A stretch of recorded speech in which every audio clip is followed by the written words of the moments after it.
What's going on, guys? Welcome back to another live stream and what I'm calling the State of the Vegan Scene stream with me, your host, David Rams. I had to put that in the title because otherwise you wouldn't know where you were, right? It's not like it's my channel or anything, yeah?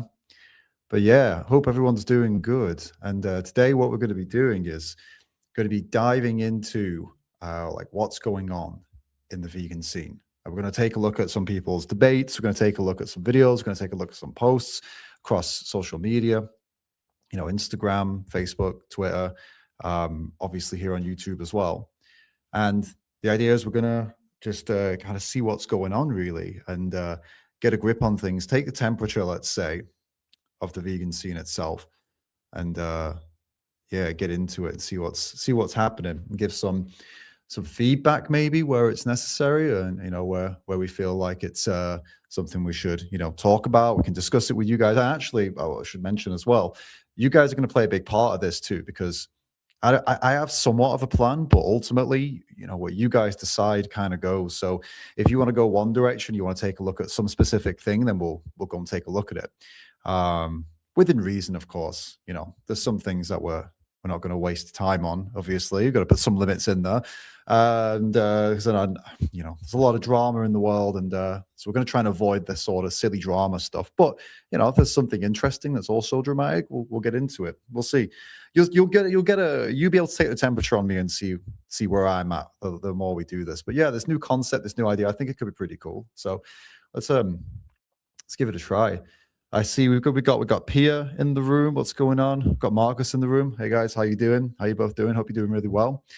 And a big welcome to everybody who's watching on the replay, as this will be available on the replay to watch. And yeah, I guess if there might be a little bit of time now between now and getting started. So just for the replay, guys, maybe you could fast forward a little bit. Don't worry about it. I don't be offended because while we're live, I'm gonna just ramble a little bit, wait for some people to come in and get us kicked off and get us started. What's up, Ellie? Vegan Gaze is in the room. Sees the feed the pigeons. Yeah. Likes the t-shirt. Yeah, go on anticarnist.com, pick one of these up. Fantastic. Absolutely love this t-shirt. I've actually got some semi-wild pet pigeons here, our home in Zagreb, Croatia. And when I say semi-wild, now we didn't mean to domesticate them. We weren't trying to tame them, right? But I mean, we live side by side. They live on our balcony, so it's just kind of happened. I mean, yes, we feed them, but it's winter, and well, we were feeding them when it was warm as well. Look, we just love them, all right. We want to help them, but they've got babies. We're trying to help them stay healthy. But the problem is, though, they have figured out how to work us. Now, I'm here in my office, right, studio, and so what they do is to get our attention, they jump on the windowsill in the bedroom and just stare at us through the window, okay? And then obviously we go out, we give them some food, they eat out of our hands now, they land on us and stuff, which is cool. But pigeons, wild pigeons do that in city centers and stuff. So that's not, that's not a big deal. But they also try and get in now. They have no fear of the inside. They really try and push their way into our bedroom. And now here's the craziest bit, okay? Now they've figured out that sometimes we're busy and we're not gonna pay attention to them. So they stare at us through the bedroom window, which is just behind me here on this side. Now they'll stare at us through the window. They figured out, okay, it's not working. And he seems to go into the office here where I'm here, right? Now the window's here. It's the same wall, right? They come to this window now and they stare at me here as well. And the other day I was walking in between the rooms over and over again. And one of the pigeons, who we call Mimi, she was following me. She was flying over here and then flying back over there as I was going between the rooms. So we accidentally domesticated pigeons, unfortunately. But the end of the day, when we're going to leave here at some point, we're going to move to a different apartment, and we feel very guilty about it. But I mean, at least they had this great experience, of being fed and having this. There's no way we could bring them with us. Unfortunately, it wouldn't be fair. But yeah, it's been nice. It's been nice bonding with the pigeons. Hence the t-shirt, which they Anticarnist kindly sent for me. And it's a very, very nice, very good material, very good t-shirt. Go pick one up on their website. Guys, what do you feel like doing then? I see we got like over 30 of you in here. I've got some ideas, but I want this state of the scene style live stream, I'm calling it State of the Vegan Scene live stream, I do want it to be a little bit driven by you guys too, and I'm willing to be patient and wait to see what you come up with. I'm not rushing through this. I'm not going to go, oh, we got an agenda today. Let's go, boom, boom, boom, boom, boom, like usual. And, like, again, if you're watching on the replay and it doesn't sound fun to you, you can skip through. I'll put some chapters in so you can get to the bits when we eventually get to something, right? But as for everyone watching live, guys, come on, give me something. What do you want to do? What do you want to look at? Talk to me. Is there something interesting that you've noticed in the vegan scene that you are intrigued by? You want me to take a look at? Give me a shout. You might notice while I'm waiting for you to give me some ideas, you might notice I'm not using my standard microphone or my standard headphones. And the reason for that is my microphone broke, literally broke. It's very frustrating. It's like a €300 microphone. And so on that note, if any of you are feeling generous, any particularly wealthy people in the audience today who want to help out an advocate get a new microphone, please do consider dropping me an email, let me know, or you could use a super chat.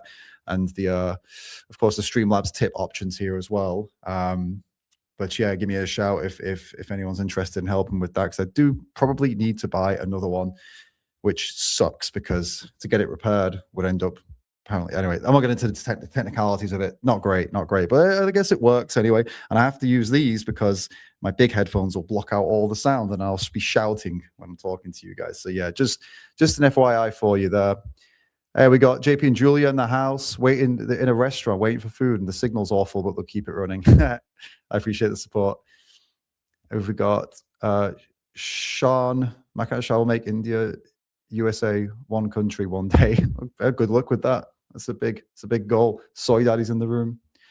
Hey, Ben from Berlin says sound is good. I'm glad I'm using this little Rode thing. It's funny because I got this whole big boom arm, right, which is for my proper microphone. I'm using it for this tiny little thing, but hey, it works, right? Bantam Chicken 660 says, I feel there is a disagreement between deontological vegans and utilitarian vegans. Okay, well, I can talk a bit about that. I guess there's not really if there's any videos you guys want to talk about, pop them in there. I don't know if you can put links in the live chat. I probably have links off, but you could just describe the video, give a title or something, or a post. If there's some Instagram account or post you want me to check out, just put the name of it there. I'll go seeking it. Well, yeah. So yeah, disagreement between the ontological vegans, utilitarian vegans. Yeah, well, there is.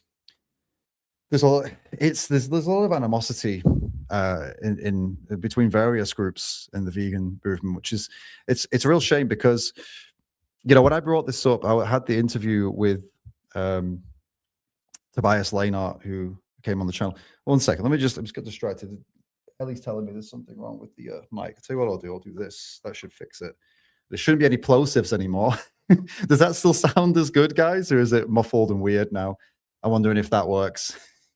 It's from my old my broken microphone. This should take away any of the harsh P's, but it might also take away all the sound. All right, good. But yeah, there's a bunch of animosity and complications and that's what I'm looking for. Conflicts, that's the word, between various different groups of vegans. It's a real shame because as I said, I was having a conversation with Tobias Leinart about this on the channel some months ago, and I said this to him. I said, so people like you, Tobias, you're like, well, we need to be all pragmatic, and you're over here, right? You're really like, no, none of this sort of hard line, black and white thinking. Got to be pragmatic and got to do things step by step, etc. And then you've got on the other side all the like hardcore kind of like, no, it's now or never, black and white. No, don't be pragmatic or anything like that. Just tell everyone that you're an animal abuser and you need to change. And I said, I said, for me, I feel like I lean your way sometimes and I lean that way sometimes, and I feel like it depends on the situation. I feel like I'm sort of, and he just said, yeah, but to everyone else in the world, we're identical. That we're exactly the same. The only reason that you see this differently and you have these different sectors is because you're so zoomed in, you're looking at things under a microscope. But that's not useful, because then all we've got then is a narcissism of small differences, where basically we're obsessing over our tiny little differences rather than looking at the big picture, which is that we are the tiny minority of people that are actually trying to do something to help animals, whether that be someone like Tobias, who's more pragmatic and thinking of things more on like a step-by-step basis, or whether you're like a more hardline, I don't know what word you would even use for it. Like, you're more a person that wants to talk directly and just make direct demands and not actually do things step by step. You're actually to everyone else in the world, you're the same. You're both in a group that is the only group in the world that is actively trying to do something for animals and trying to change the world for animals. And so yeah, so Sean, when you brought that up there about the difference between the utilitarians and the ontologists arguing with each other, that's pretty much all that it is. Maybe these debates would be useful in a future where we have more of a sway over society, where more and more people are on board, where we actually have a chance at making change, like in a big, huge way, and like things are really moving. Then maybe we need to have that debate, because then it's going to be important because we actually have the means to shift society.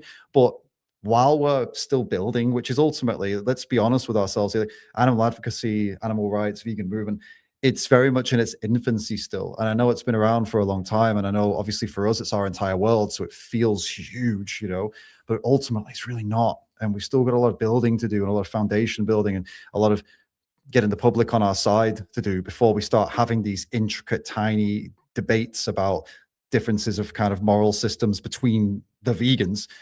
I think that's a lot further down the line, unless it's just for, just to have a chat and just explore things with your friends or have productive debates and stuff. All of that's fine, but obviously when it's fiery and causing division, we just do not need division right now.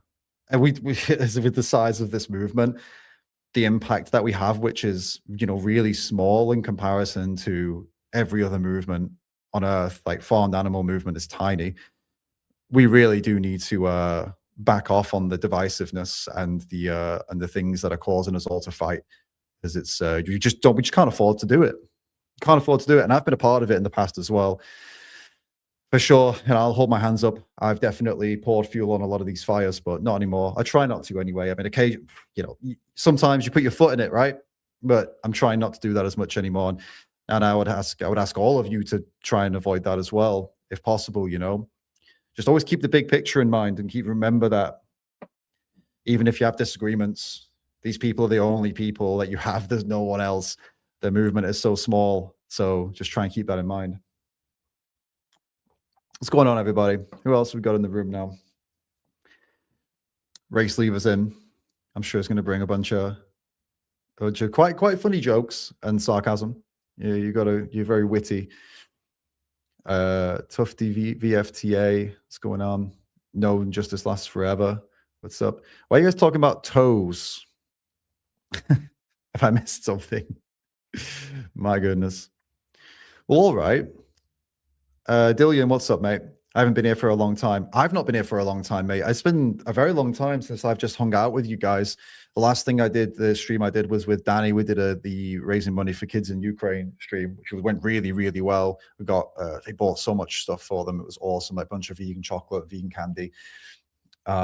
They picked up, they used it because obviously they did all the Christmas push and then Christmas was over. So they've used a bit of money to get some generators. I think they were buying some batteries and generators because obviously in certain parts of near the front lines, there's people just don't have, like these kids and their families have no power, and it's just a complete mess. So the money's gone to a really good place, and those kids had a great Christmas thanks to you guys. So that was awesome.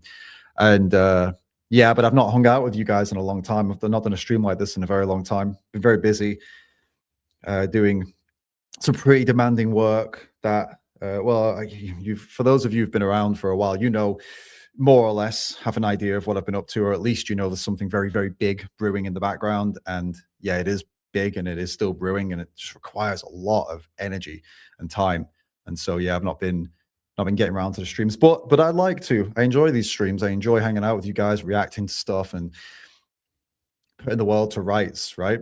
I enjoy our community. I do want to bring it back. It's not gone anywhere, but I want to get it going again. I think this is important.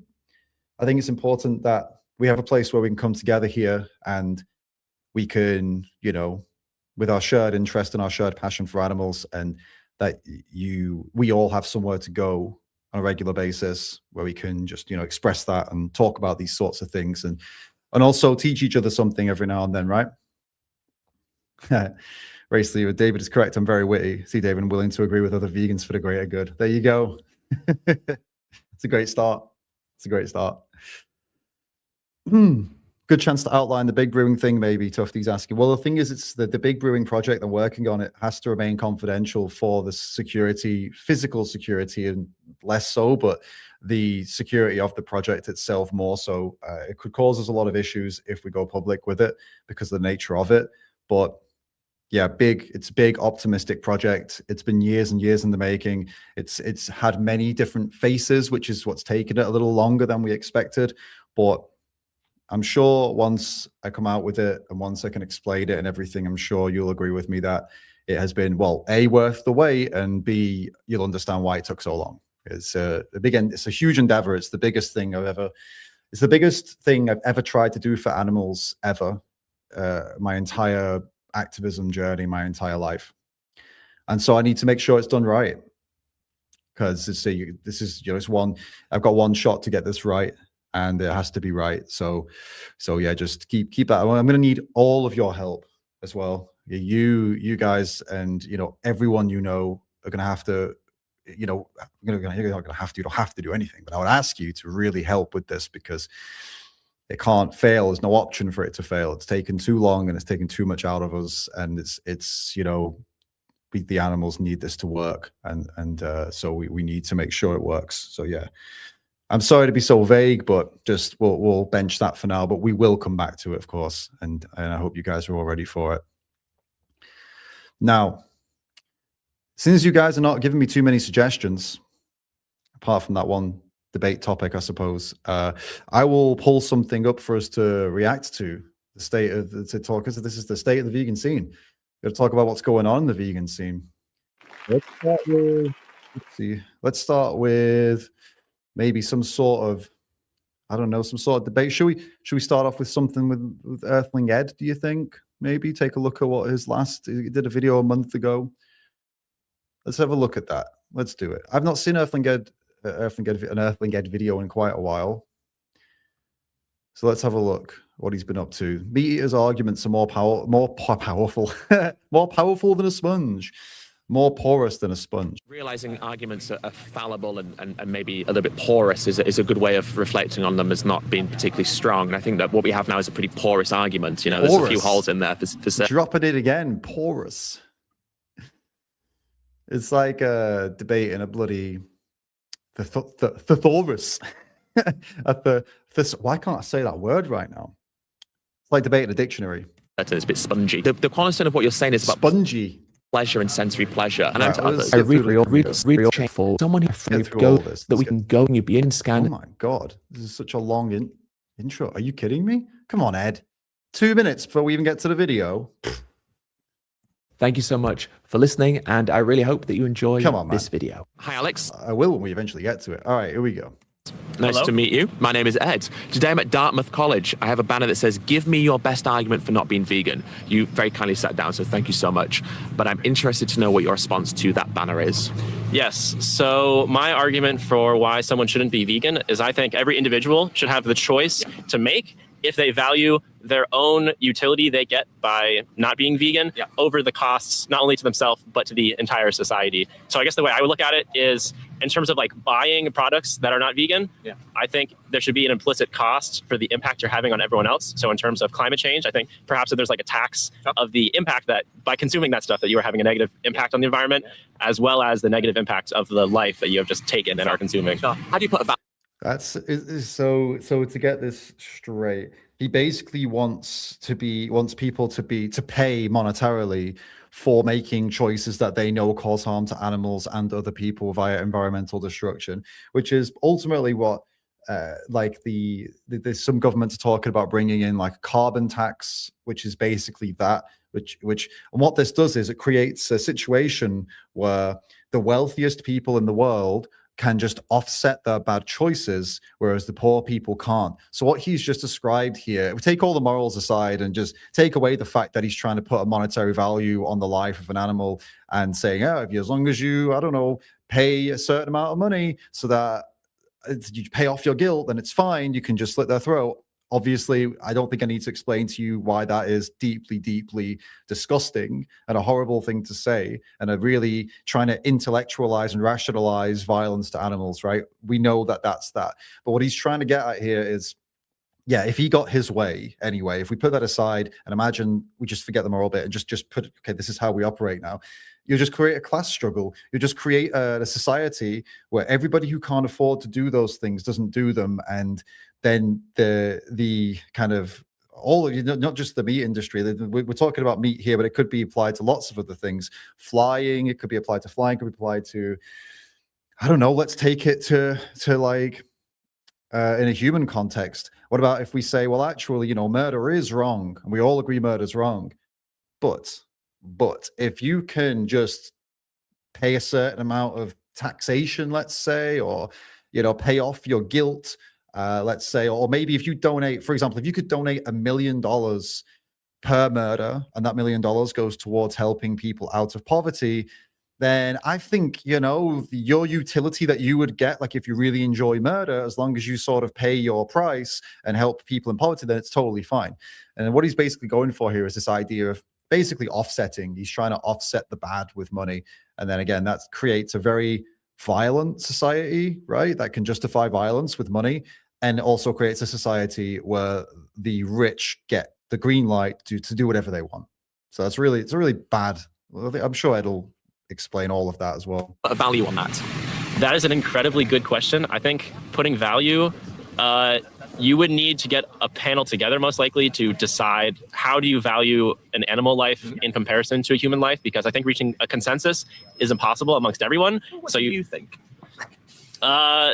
Considering that the current valuation of the life of a chicken, for example, like a chicken breast is like $2 or $3, like we don't think very highly of animals. No. So I think most people would say the value would only be like a couple of dollars. Well, take money out of it. Do you think that animals' life has value?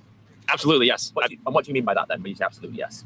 I think that animals, just because they don't have a sense of like self-awareness that we do, they still have consciousness. Right. And I think that should be valued in of itself. The idea of consciousness is something that is valuable. Yeah. Valuable only up until the point you want to eat them, and then the value can be a monetary value, as in like as long as, you know, being violent to them. This guy just literally, it's so crazy talking in this way. So let's just reiterate what he said. Let's just cover it again. Let's clarify what I'm going to say before I say it. He first opened up with, I think if you want to do bad things to animals, then you should have to pay the price for doing those bad things to animals. Offset it, basically, I guess, monetarily is kind of what he was getting at. Right, okay then. Do you think animals are valuable? Yes, I think consciousness is valuable. So can you hold those two beliefs, really? That it's okay, and as long as, like, it's not for survival. Let's just scratch that for a second. If he was talking about survival right now, then I would say holding these two positions would be fine. Look, we have to imagine we're in a world, we have to do it. We have no choice. It's the only way we can survive. Then you'd say, look, I think they're valuable. I think consciousness is valuable. However, I think that as long as we take the necessary precautions and steps, et cetera, we should do that rather than die. I think he'd have a point. But the point, he's not making that argument. He's making the argument that just because he wants to, likes the taste, enjoys the pleasure, and just enjoys it as an experience of eating animals or funding violence to animals, he's saying it should be permitted. So how can you hold that position and also hold the view that, oh, but they're valuable and I value consciousness? Well, clearly you don't, if you are willing to take away that consciousness to rob their lives just because you want to and you like it.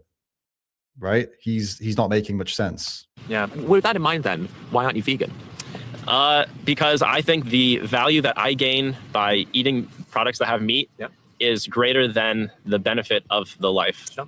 So does that mean that anyone can do anything they want? So hold up, just before Ed goes on that point, the value that he gets is more valuable than the life, what was it? What did he say? Just repeat it back. Is greater than the benefit of the life. Sure. Greater than the benefit of the life. But he's missing something really important here. It's not about the benefit of life of the animal that currently is alive. The animal is alive at present, right? But the only reason they're alive is because somebody bred them. So he's created life to take life. So what he's really saying is, my pleasure is more important. My pleasure is worth breeding animals into existence and then killing them. That's basically what he's saying, which is obviously incredibly selfish and incredibly violent way of looking at the world. And I'd love to see him justify that. Like, I want to see if he justifies that, or if that actually gets positioned in that way or not. So does that mean that anyone can do anything they want to an animal as long as they believe they derive enough from doing so? Right, exactly. I do not think so. I think there are exceptions. What are the exceptions? Good question. I think if someone has a dog and they never let the dog out of the apartment and they barely feed it and it's starving and it has no interaction with any social creature, yeah, I think that's almost a form of torture. But what if they like it? What if that's what they enjoy? If they derive utility from that? Yeah, then I think in that person's mind, they would believe that they are doing the right thing. Yep. And so there's a really fine line you have to walk between telling a person what they can and can't do within a certain limit. But what he just described, what they do, someone does to dogs, is exactly what most farms do to chickens, cows, and pigs. They force them together inside. They never get to go outside. And a lot of them, a significant portion of them, die of injury and disease right there in the farm, suffering, torturous. And what he's missed out there is the lack of social element there, when he said, oh, but if the dog has no social element, that's also very torturous to them. You know, it would be probably it would be more torturous. You know, it would be even more torturous to a dog would be to put them inside in a confined space with 1,000 other dogs. Because you know what would happen? They would rip each other to shreds. They would attack each other. And then what would you need to do? Well, you probably need to clip their teeth and cut their tails off, because they're the things that are going to cause a problem. The teeth being clipped is going to help avoid serious injuries with the mouth. And the first thing that's going to get messed up and chewed on by other dogs is the dog's tail. So you could cut those tails off.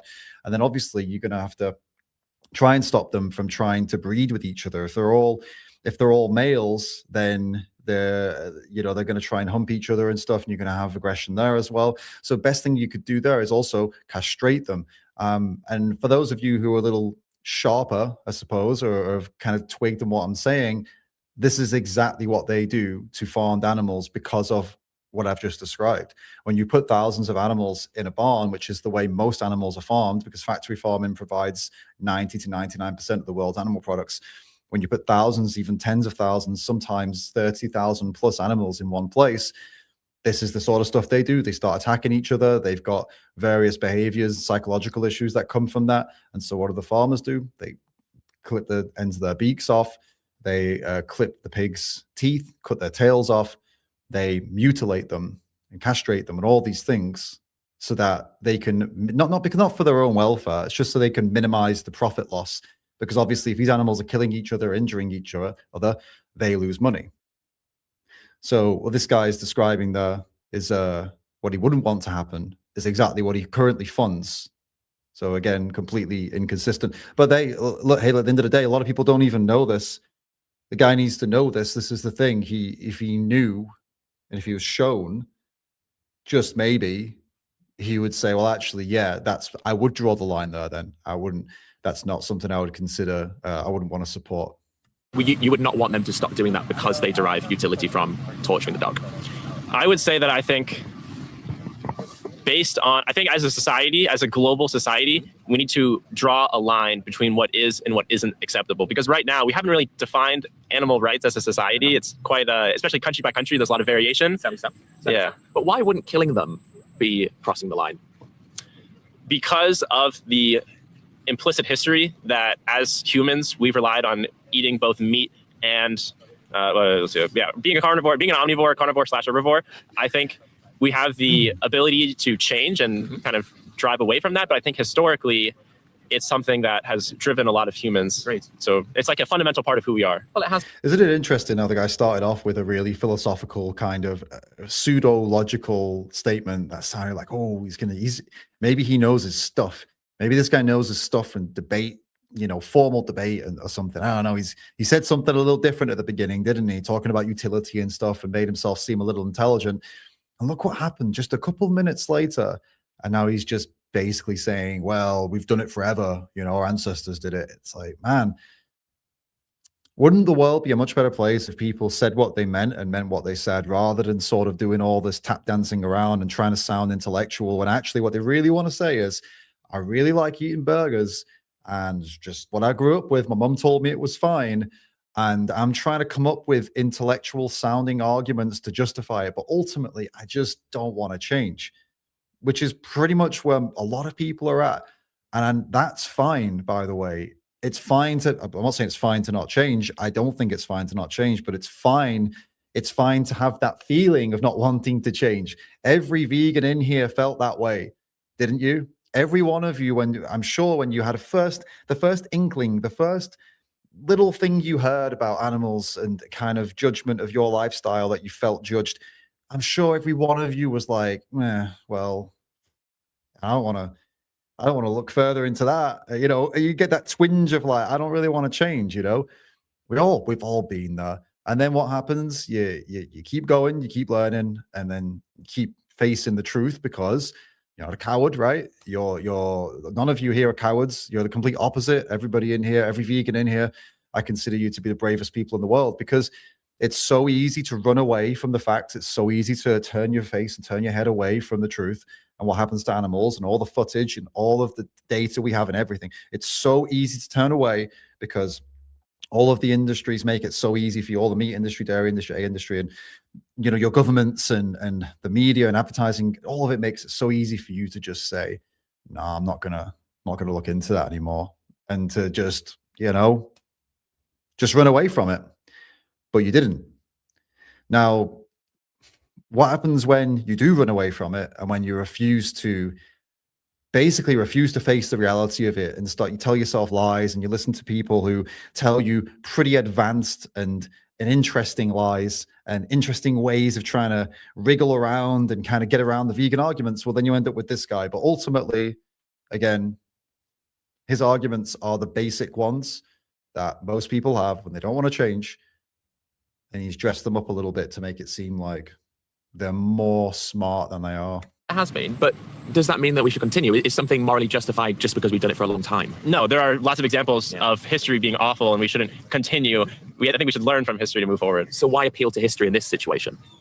I think because of how far back it goes. It doesn't just go back thousands of years, it goes back millions to our foundation as a creature. Humans murdering one another. Humans murdering one another, forget that. The first ever currency was humans, I believe. Slavery is as long a tradition as, in fact, no, sorry, I would take that back.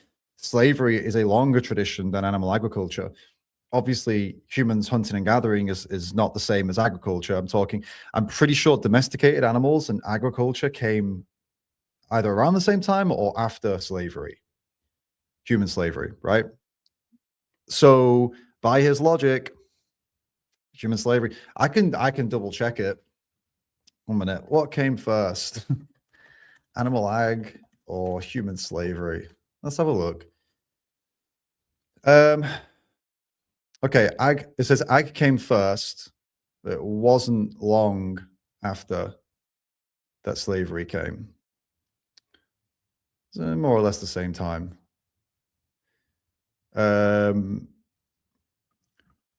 Yeah, so basically they reckon slavery was around 11,000 years ago. So there you go. Whereas agriculture was around 15 to 30,000 years ago. So okay, maybe not around the same time. So well, that's dogs though. Dogs domestication was 15 to 30,000 years ago. No, okay. And then other animals like sheep, goats, and pigs were domesticated around 10,500 to 11,000 years ago. So yeah, sorry, I was right. It's around the same time. There we go. Just double checking I was right on that. So yeah, by this guy's logic, slavery has been around for the same amount of time that animal agriculture has been around, therefore shouldn't change it, right? Yes, that's another great example. So should we be allowed to murder one another because it goes back thousands of years? I think we should certainly try and stop, but when you look at the modern society, there's still lots of cases of murder. Certainly, but we agree that it's something we should try to stop. Yeah. So shouldn't we try to stop harming animals as well, regardless of the fact that we've done it for a long time? Yeah, I think we should try, and I think the key is, as a society, do we limit an individual? Do we take that choice away from them where we force them? No, not necessarily, but we as individuals should be compelled to live in alignment with a way that we believe is ethically preferable. So I'm not here to force you to be vegan, but I would like to think that within your own value system, you already have some alignment with veganism that maybe would tip you over on your own accord. Yeah, I would definitely, if you can show someone that the value of animal life is greater than the value they gain by eating it, then... What value do you gain by eating them? There's a sense of happiness in terms of the flavor. There's a value in terms of the cultural value, because a lot of dishes contain meat, and when you take that away, you're kind of losing part of that culture. or modifying it. Yeah. But cultures do modify over time. You shouldn't allow something to exist just because it's cultural. Absolutely. And I also think about, this is a really niche case, but for some people, getting those substitutes for the proteins and different vitamins that you need. For example, for me, like I can't eat eggs. Fair enough, yeah. So getting protein, that would limit my options to different legumes and beans, which I don't know if that's enough variety to. Legumes are pretty varied. So, I mean, I don't know is a pretty bad reason to keep doing something that he knows, like he had not acknowledged is violent and being balanced to animals and saying, I don't know. So the thing is, like, well, it's one thing to sit there and say, hey, I don't really know what I'm talking about, Ed. Let's just have a discussion. You can tell me some things versus here's why I think it's totally fine to consume animals and kill animals. I feel like if you're going to sit there and take a really strong position, you don't really have the grounds to defend yourself with, I'm not really sure if I could do that. I'm not really sure if this nutrition thing is correct or not. I mean, if you're hardcore defending a position and defending doing something violent, shouldn't you have that? Shouldn't you have kind of considered that already and looked into that? I feel like even if your information's wrong, it's better than I don't know, right? Varied as a plant source. You've got lentils in there, beans in there, chickpeas and such in there. So legumes are a pretty good source, that's for sure.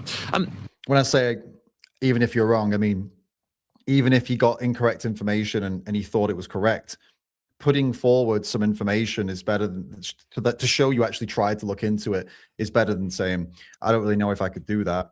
It's like, well, you should know if I have to go out and do something violent, I'd better have looked into every single alternative possible and quadruple checked that I absolutely have to do it before doing it. Also, this guy's kind of dancing between things, I've just realized. On the one hand, he's saying, well, it makes me happy and I want to do it. And on the other hand, he's now drawing up a necessity argument. Like, well, my nutrition, I don't buy the nutrition thing at all. I think it's just he's realized that might be a stronger argument than just I like it and I want to. But we're talking about utility. And I guess the question is, can we find this utility elsewhere? Nutrients, we can get those from plants. Culture should change, but we can also update cultural foods to still be cultural foods, but with modifications so they don't harm animals in the way that they currently do. And from a happiness perspective, you can still be happy and be plant-based. You can still enjoy plant-based food, right? So it's not as if you're going to deprive yourself of all of these utilities. It's just that maybe you modify them slightly.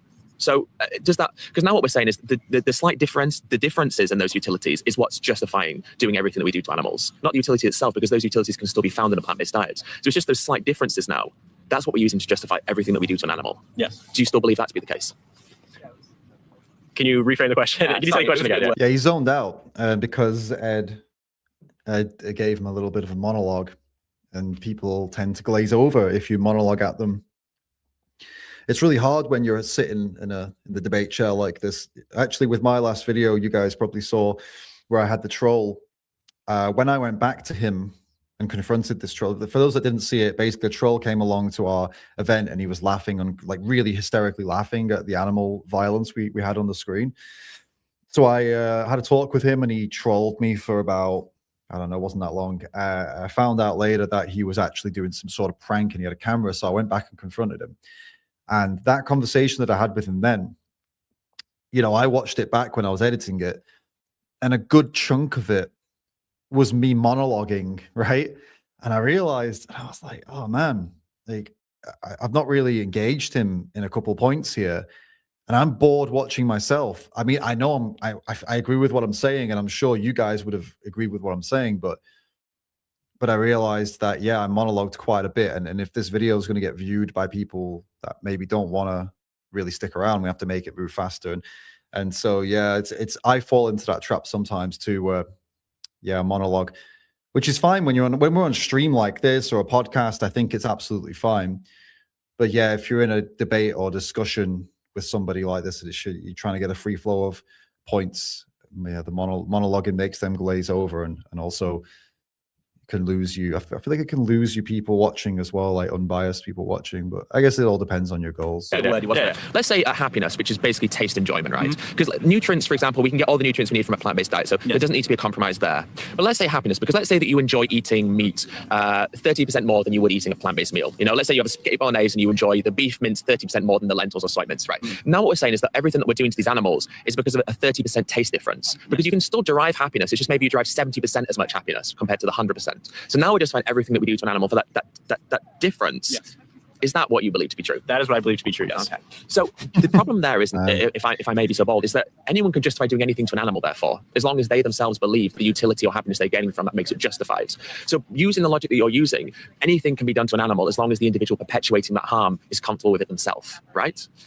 Yeah, I'd say there's a hole in that argument in terms of you have to make it specific to consuming the animal rather than treating them poorly in another way. But that's a contradiction, because that's an arbitrary line that you're drawing based on the fact that that's what you're trying to justify. Yes. You're not trying to justify anything else. So the line is conveniently drawn by the thing you're trying to justify. But the way that I see this is looking at it from the perspective of the individual who's been harmed. And so if a cow or a pig has been harmed because you want to consume them versus a cow or pig being harmed because you want to, I don't know, because you enjoy it for, different reasons. To the individual animal, both of those experiences are ones they would rather not have. So from a suffering perspective or from a rights violation perspective, we may say that line is arbitrary that you've drawn, because both actions are still violating their autonomy and the value that we both agree they definitely should have. I think, to be totally honest with you, I think this line of questioning that Ed's gone down obviously sounds good to us because we're on Ed's side, but I don't think it's completely relevant for this guy. This guy's already made his case.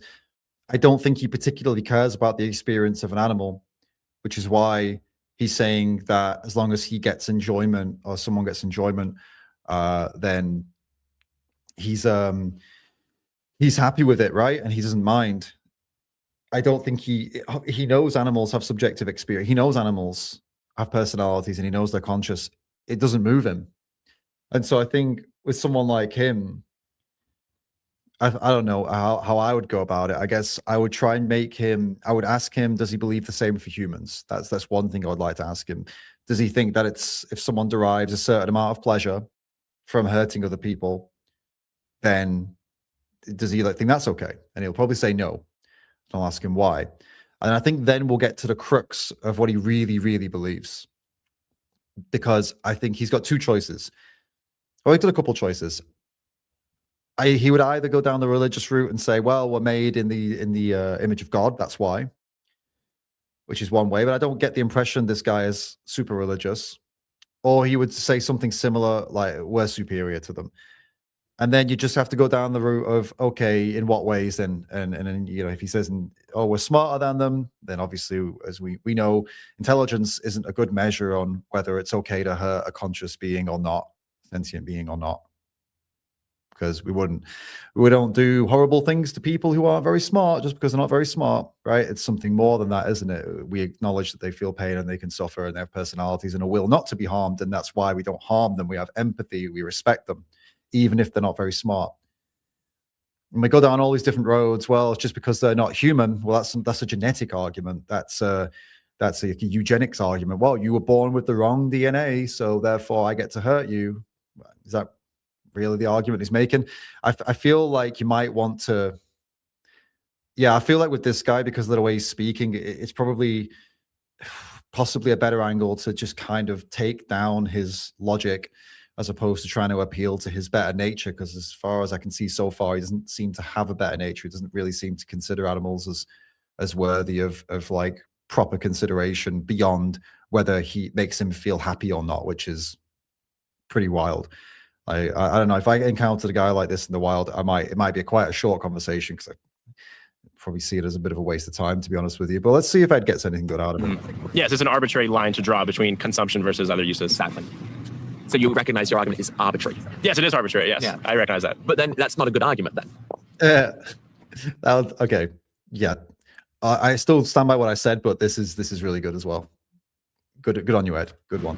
I think just because it's arbitrary, I still think there's value in the argument. I think it'd be difficult to come up with an argument for not being vegan that's completely objective, because the values of being vegan are all objective in terms of the benefits that it has to the to the life of the animal and to the environment and so on. You think those are good? They're good benefits. Yes, they are good benefits. Right. But they're not more as benefits to the animals and to the environment. That difference in taste pleasure to you is more valuable than their existence and the environmental impact that farming them causes. Mm-hmm. So I think for a lot of people, they also have a difficulty, like you said, quantifying what those benefits to the life of the animal and to the environment are. And so in their minds, they believe the tastiness to be more valuable than that. So the argument comes down to whether you can convince people that it is beneficial not to. Yeah. See how he keeps like throwing it out to external people? How do we convince people? Yeah, mate, we're talking about you though. You're the one in the conversation. To be vegan. Well, I think also that there is an argument about poking, certain holes in logic, because that I think realizing arguments are fallible and maybe a little bit porous is a good way of reflecting on them as not being particularly strong. I think that what we have now is a pretty porous argument. There's a few holes in there for certain. It's a bit spongy. But with that being said, I think the cornerstone of what you're saying is about pleasure and sensory pleasure. And I'm just wondering, do you think that sensory pleasure is a moral justifier or should be a moral justifier for what we do to others? Yes, this is why I like where Ed's going with this. This is exactly what I would have gone to. I think yes, because in the case of animals, it is so difficult to compare an animal life to a human life. Why is it difficult? What do they lack? They lack the self-consciousness and also the ability to speak for themselves. So in the case of humans, they will make their cause known, but animals have no defense mechanism. They scream. They do. And they have no defense mechanism and no self-consciousness. Great. So babies, in this guy's world, babies are just up for whatever then, right? That's horrible. The vocalization of something, is it not? Yeah, and I think for a lot of people, if you told them to not be vegan, you would have to kill the animal yourself. Yeah. I think a lot of people would be repulsed by that, and we've been able to dehumanize the process so much, which is quite ironic. We've dehumanized the process of killing animals. Yeah, you're absolutely right. The detachment and disassociation from the reality is one thing that makes it easier. Let's say we took a human, because there are obviously humans who suffer, who have severe learning difficulties, or potentially have Alzheimer's, who also lose that lucidity and also lose their ability to be self-aware. Are they now able to be treated poorly or in the ways that we treat animals simply because they lack the self-awareness that you and I have? I think it just comes down to the difference between human or not human. Which is you are human if you're born from two humans. But what is it about being a human based on that means that we derive more moral? You like his circular reasoning there. What makes a human a human? If they were born to two humans. So what, is that the dictionary definition of human? Human. Born to two humans. Right. You see, that's a circular definition because the definition depends on the explanation of the definition depends on the definition. Do you understand? It goes round and around. What's a human? It's someone who's born to humans. Okay, but then what's a human? I just said it's someone who's born to humans. Like, okay, but you need to define human. I have defined human. It's someone born to two humans. Brilliant. Moral worth. And not only that we have more moral worth, but we have so much more moral worth that we can do what we want to animals. They're so beneath us that we can do what we want to them. I think because we are all humans, we look at every other human as being very similar to ourselves. And so it gives a greater level of empathy. Oh, it does. So it's interesting. He's making observations. And off those observations, he's saying that rather than okay, this is the way it is, which is correct. We do prefer other humans generally because we empathize with them. That's correct. But that's not how it should be, right? Just because we prefer other humans doesn't mean that we should value them so high that they can do whatever they want to other animals. That might be the case as it is, which is correct, good observation. But what he's doing is turning that into well, that's why it should stay that way. Well, that doesn't make any sense at all. Why should it stay that way? And this is exactly what he's failing to argue. He's failing to make that point as why it should remain this way. He just keeps on saying things as they are. This is how they are. It's sort of like if there was a debate on racism, right? In the time, again, we'll bring slavery up, which is, it's a huge stain on human history. Actually, no, it's not a stain on human history. It's a stain on humanity today. There are more slaves today than ever before. And most of them, I believe, in North Africa, which is absolutely disgraceful. But when we've had in the past, we've had various slave trades. For example, the Islamic slave trade, which enslaved everyone who wasn't Muslim, including, various different ethnicities. And of course, transatlantic slave trade, which also had ethnic lines drawn. It would be like saying, well, guys, listen, clearly white people have more empathy for other white people. Muslims have more empathy for other Muslims. So, this is probably why there's so much slavery of these other religions and ethnic minorities, right? You're like, yeah, that's probably it. Yeah. And why should it continue? Well, because we have these, we have these empathy and these preferences. Yeah, okay, that's true. Yes. Why should it continue? Well, because we don't have empathy for the others. Yes, but why should that be the case? You see what I mean? Again, it goes round and around. That's kind of what this guy's doing. We can empathize with animals. But I think people find it slightly harder to do because your life is different in terms, it could come down to the most basic things of the way you walk and the way that you... I don't disagree. We definitely have species bias because it's easier to relate, but we can empathize with animals. And we do intellectually understand that what we do to them is bad. So just because it might be harder doesn't mean it's not possible. It's very easy. We empathize with animals all the time. So why not empathize with them enough to not do the things that we do to them? Right? Yeah, I think it makes a lot of people uncomfortable to go through that process. Yeah. And so as a human defense mechanism, it's much easier for us to ignore the problem and pretend it doesn't exist. Yeah. Well, he's talking like a vegan here. This is not a vegan talking to a vegan about, how to strategize, how to get through to people. Like, no, dude, you're talking about yourself, man. I hope he's having some self-awareness here and that this is not just entered into a sort of like, I just had a chat with the vegan Ed and we talked about how to change the world, but I'm not, I didn't need to change myself. It was just like a theoretical conversation. I think that's kind of where this guy's ended up now because he couldn't defend his arguments earlier. He couldn't defend his points. So he's trying to turn it into sort of like an external discussion on things like, oh yeah, the world is a weird place, right? It's like, well, bro, you came here to defend something and you are continuing to try to, well, you kind of abandoned it earlier, but there wasn't a concession. You didn't admit that you should change or anything. So let's get back to that. Yeah, but the problem does still exist, even if we ignore it. Yes, it does. So ethically, we should still do something, because turning a blind eye to suffering doesn't remove suffering. It just means that we're turning a blind eye to what someone else has been forced to endure. But the problem is in this, we're not just turning a blind eye, we're turning a blind eye in pain for it. Yeah, so we're perpetuating it and turning a blind eye. Bring it back on him. Even worse. Yes. Yeah. On him. Okay. Yes. Oh. Anything else you'd like to add? No. Not anything else you'd like to add. No. Don't give him something else to add. I want to hear him ask him if he still defends the positions he had before, if he's committed to that after he's had it all completely, he abandoned those positions and started talking about general society. Does he acknowledge that he did that? Let's find out where he stands now. No, I think as a society, as we get further into the future, next 10, 20 years, I think a lot of people are going to start to come to the realization of being vegan more and more, but it's going to take some time to convince people. Well, a lot of people. Well, it is going to take time to convince people. What about you, broski? You sat down and argued the opposite of all the points you're making right now, basically. So what's happened? Is this guy I don't think the thing is, the reason I'm being a little bit pushy here is because I feel that this guy has sort of wriggled around and wiggled his way out of taking any sort of personal responsibility or accountability for himself at all, and has managed to turn this into two, casual observers having a discussion about the future of society. And that bugs me because the stuff he was saying in the beginning deserves to be challenged and overturned. And I'd like to hear him say it, that actually, yeah, do you know what?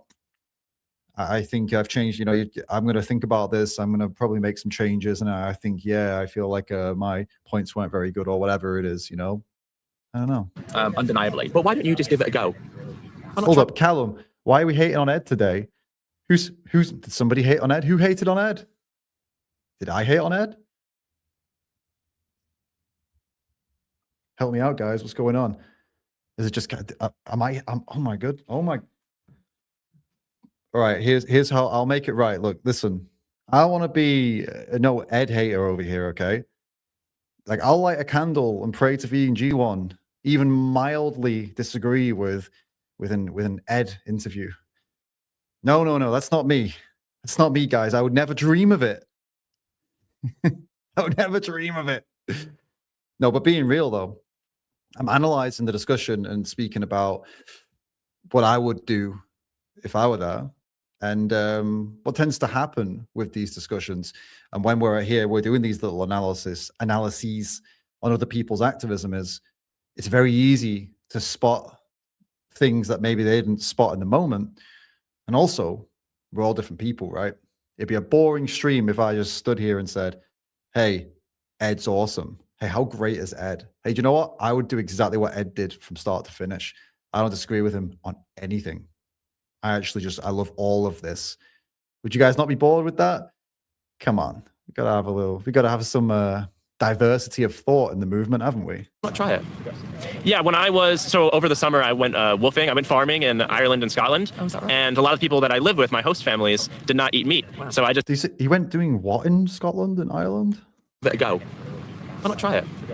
Yeah, over the summer, I went wolfing. I went farming in Ireland and He went wolfing and farming. What does that mean? Scotland. Oh, is that right? And a lot of people that I live with, my host families, did not eat meat. Wow. So I just didn't have the opportunity to eat meat. And I really enjoyed the experience. Why not keep going? That's a What's wolf? Am I missing something? He said he went wolfing and farming in woofing in Ireland and Scotland. Woofing and I don't know what that is. Well, great that the people he was woofing and whatever the other thing was, farming, I thought I heard, but I guess not. Didn't eat meat, so he was able to learn how to eat a meat-free diet. That's good that he had that experience. That's a great question. You enjoyed it, so that utility hadn't been removed because you still enjoyed it. So why not just keep going? You don't eat eggs. Yeah, I do. Yeah. So just keep going. Just do it again. Why not?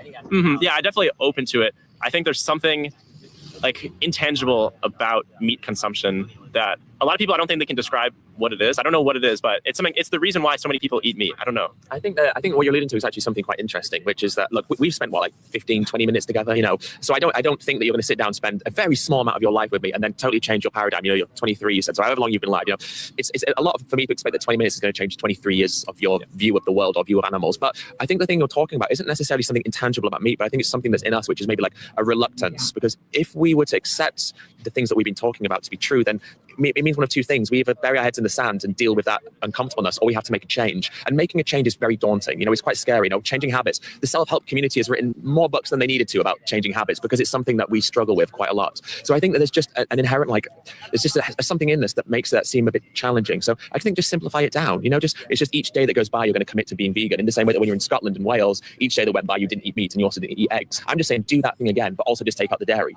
and then happy days. Yeah. Day by day. Yeah. All right, Alex. Thank you so much for your time. Thank you very much. I really appreciate it. You All right, interesting. were a delight to speak to you. You're a very nice man, and I appreciate your time. Thank you very much. Thank you. Okay. Well, a couple things here.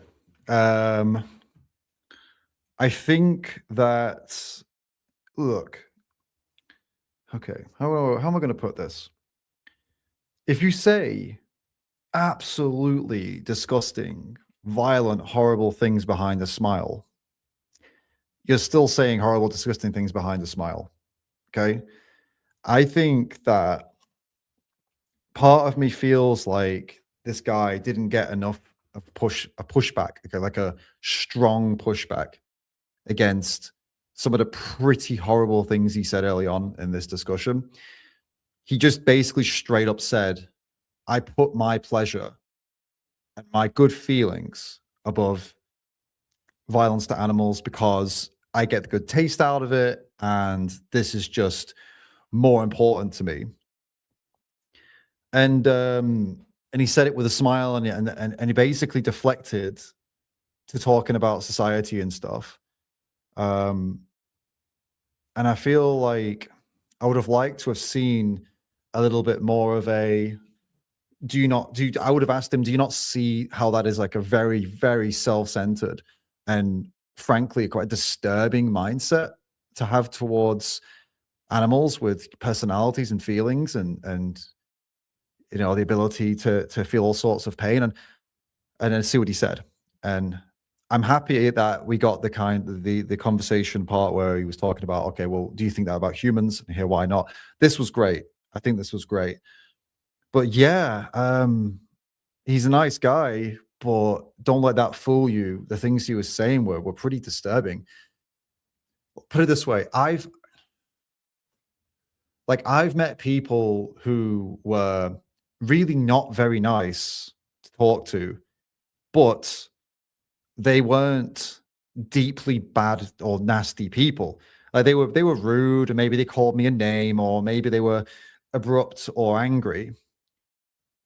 But it's not like they held any sort of deep, nasty, evil belief system. It was just that they're not happy with being confronted, and they don't really understand why you're talking about these things, and they think that you're showing people animal cruelty and what they call animal snuff videos or whatever, like gore, just to shock people. And then when you explain it to them and they calm down, like, no, this is standard stuff. We're not just trying to upset people. Like, we're trying to show the truth. And usually they come around and then they calm down and they stop shouting and stuff like that, right? But then you get people like this guy who's totally chill, smiling. You know, he's got these big blue eyes, and he's what a lovely, he seems like a nice, and he says like, oh yeah, I just really think my pleasure is more important than these animals' lives. I think, yeah, as long as I get my enjoyment and my taste and my good times, then that's more value than their lives are. And he smiles, and you're like, wow, okay, you know. So I think for me, it's a good reminder to that when someone's talking, it's not only about their body language and the signals they're giving you and a smile and stuff. It really is also about what they're saying. So be careful to, for example, if someone seems angry, be careful not to react to them as if like they're some sort of super evil, horrible person, because sometimes they're just angry because they don't get it. And if they're not saying anything too crazy, I mean, sometimes they'll go, oh, I love my bacon. And you're like, yeah, okay, we get that. You know, there's no reason to scream at them for saying that. You know, that's whatever. But yeah, when they're saying these sorts of things with a smile, I think then there is a place to be like, well, hold up a minute, man. That's, you know, that's kind of messed up, right? Yeah. So I think, but overall, yeah, I mean, obviously, as always, it's great. It's good that he spoke to someone. It's good that he spoke to Ed. I think Ed did a pretty good job of taking down his arguments as they were. And yeah, I mean, hopefully it opened his mind a little bit, but you never know, right? Obviously, you never know with any of these discussions, but it was definitely an interest. It was more interesting than I thought it would be. I feel like Ed's title and kind of setup here was maybe could have been better. I feel like there's more to this video than just porous arguments. I feel like the guy, it would have been something like, could have been put forward like, I don't know, evil, something nasty with a smile or something like that, because there's something to that. All right, what's going on with you guys in the chat? So you've been having a good chit chat. Daniel Barber says the guy is stuck in the mind without a heart or love. It felt a little like that, didn't it? That he was, yeah. I think that he didn't seem to have a lot of emotions about anything, right? Which is interesting. What's going on? My pants are porous right now. Great. Nice one. Who's your favorite deathcore band? I'm guessing To The Grave. Yeah, I listen to The Grave quite a bit. They're pretty sick. I don't really listen to a lot of deathcore, to be honest with you. I sometimes all Bring Me the Horizon stuff, and which Ollie Sykes, the singer, is vegan. At least he was. I hope hopefully he still is. He owns a vegan restaurant in Sheffield, so he probably is still vegan. And then there's Architects, so one of my favorite. They used to be deathcore again, but they are now more like metalcore. And yeah, again, the whole band was actually vegan at one point, and that's because any new band members that came in, the rest of the band were like, you should be a vegan. Again, they've not really said much in a while, but I know that the singer of Architects is always commenting on like Peter stuff, and I think he's done some collabs with Peter and stuff, so that's pretty cool. Like, so I'm pretty sure there's still, it's awesome when your favorite bands are like just awesome, fucking awesome bands are also care about animals. I love that stuff. David never addresses how exploiting Rams for your YouTube name isn't vegan. Hey, look, it's not my fault that I was born with the surname Ramsden. Okay, Ramsden. So, you know, my ancestors. No, I mean they didn't exploit rams probably because it's just about, I don't know. I guess we made a den for them or something. I don't know where that's going. We'll move away from that. Ellie's putting a bunch of deathcore bands in the comments. Are they vegan though? Ellie, are you recommending non-vegan bands to a vegan live stream? You should be ashamed of yourself. You should be more ashamed of yourself than the guy in that last video. No, that's too far. That's too far. I'm sorry. I didn't mean that. That was way too far.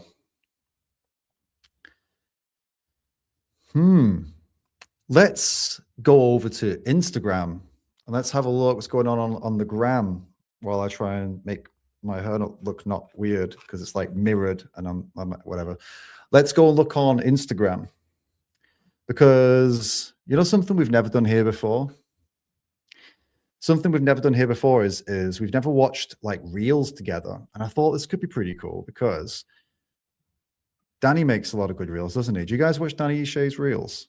I've never actually thought to like, could be quite fun to react to a couple of them together.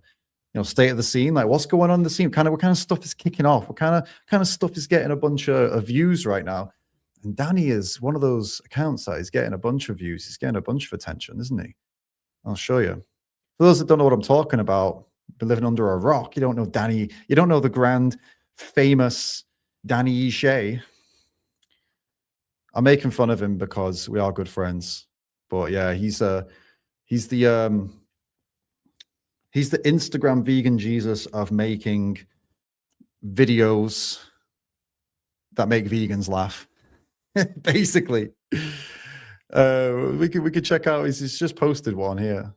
This is his newest one. I said, oh, okay, let's get the audio on. POV in French tribe for the first time in 10 years. Okay. Ooh, baby, do you know? Oh God, I forgot about the music problem. This is why we don't react. I just remembered. All right, I'll turn the volume off. There we go. That fixes it.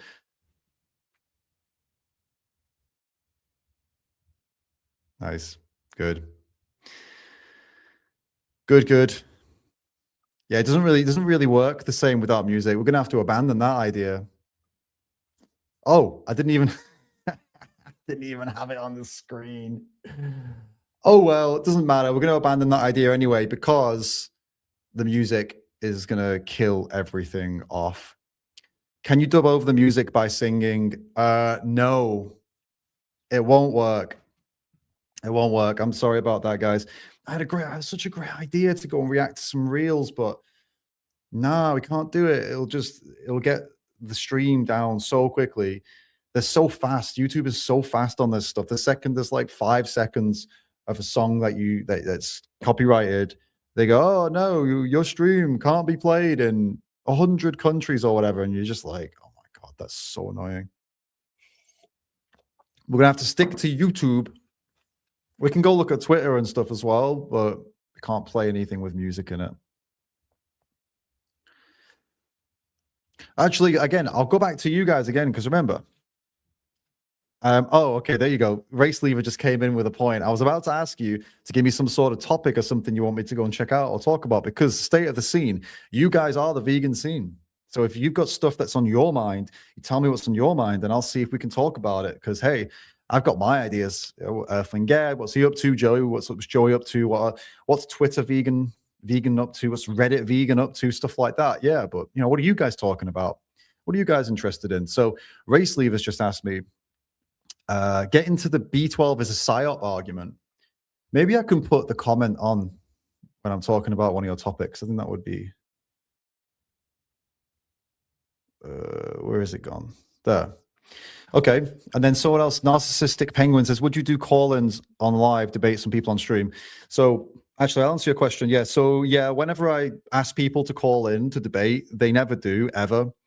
I can have call-ins. If somebody wants to come on and have a chat to, you know, not another vegan, because obviously that's not too exciting for you guys. But if someone's not vegan and they want to come and talk, they can.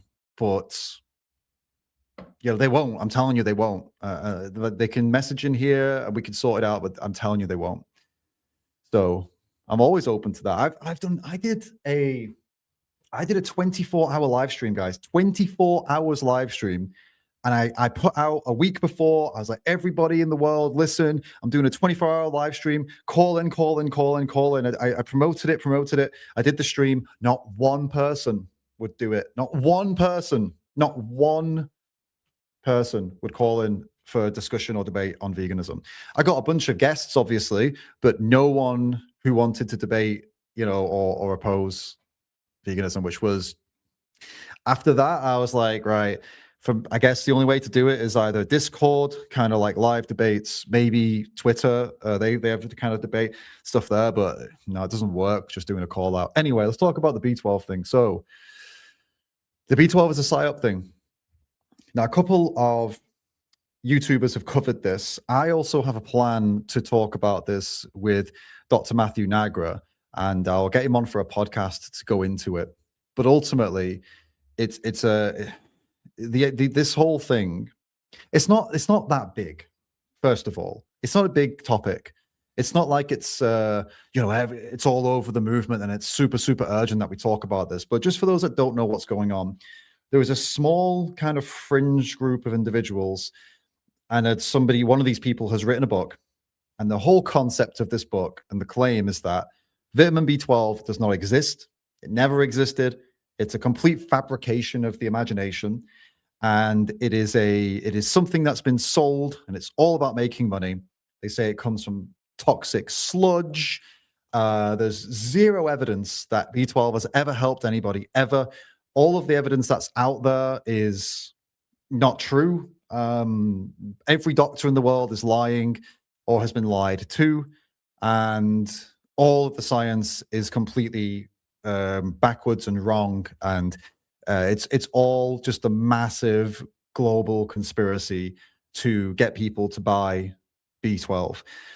I have gone through personally. Look, at the end of the day, the problem with things like this is I'm not a researcher, I'm not a scientist, I'm not a doctor, and I've not been through med school and all this sort of stuff. I'm not a professional researcher, and so from my limited understanding of all of these topics and the research I've done, looking into all the arguments made in favor of this idea that B12 is this big thing, PSYOP thing, it is, in my eyes, completely baseless, and every proper actual researcher that works in the field of research, that have published papers even, that has spent some time looking into this, has very quickly been able to debunk and argue against everything that has been said.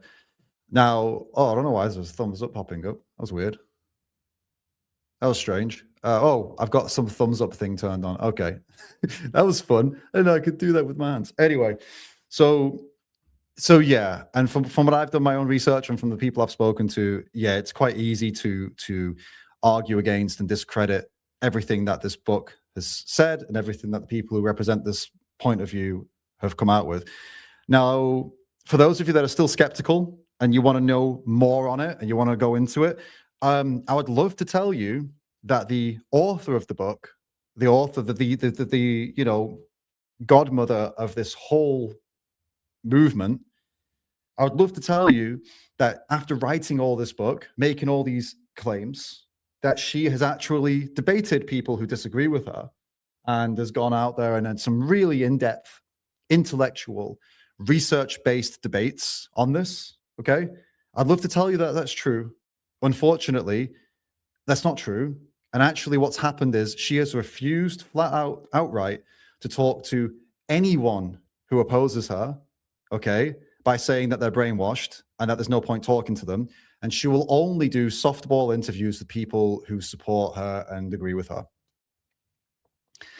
Now, you take that the way you will. That's up to you, obviously. But it's not a good sign, is it? I see Race Lee was saying, maybe she's not a debater.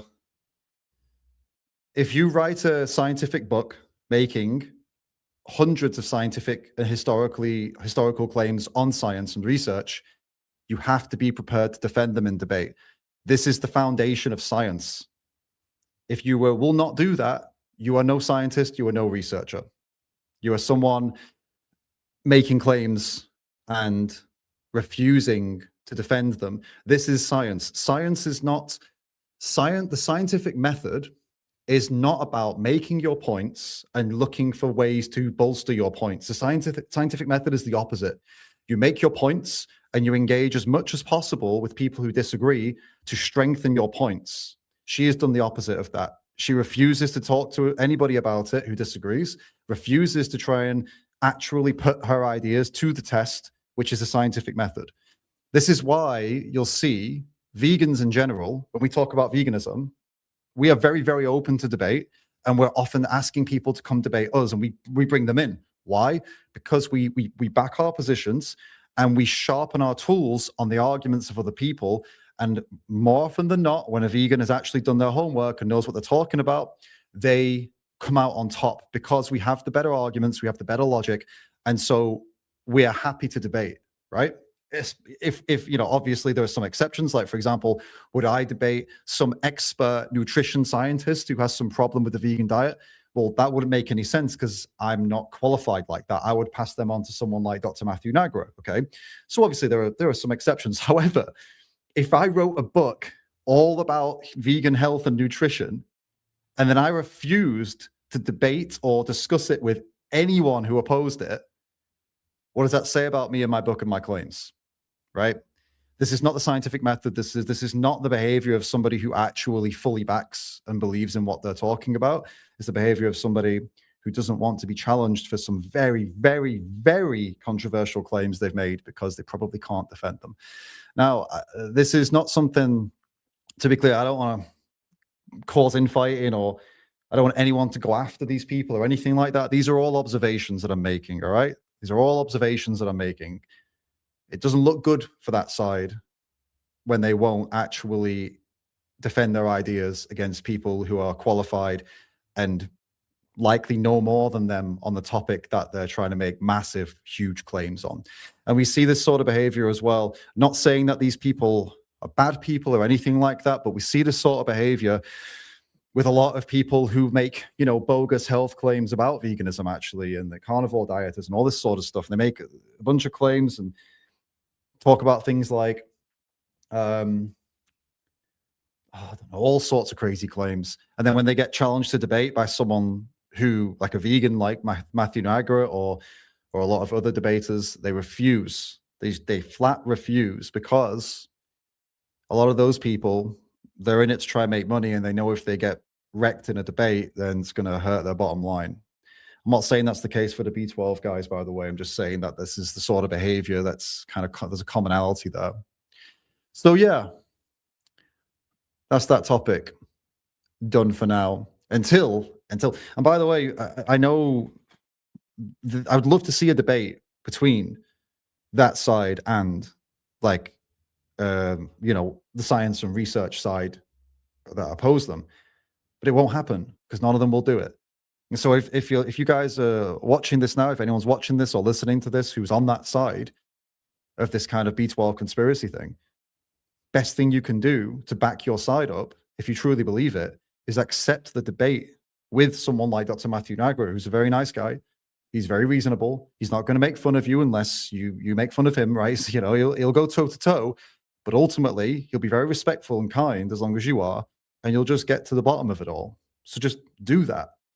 But as long as you won't do that, you know, it's not good. It's not a good thing. It doesn't look good for your case. So that's that. There we go.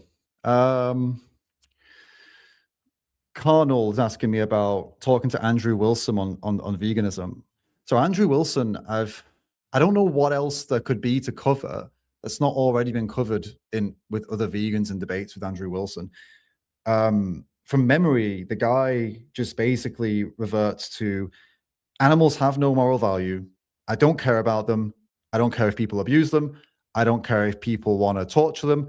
I don't care if people torture puppies. I don't see they're meaningless. They're nothing. I don't see the point in talking to somebody who takes that position. It's an extremely, extremely rare position.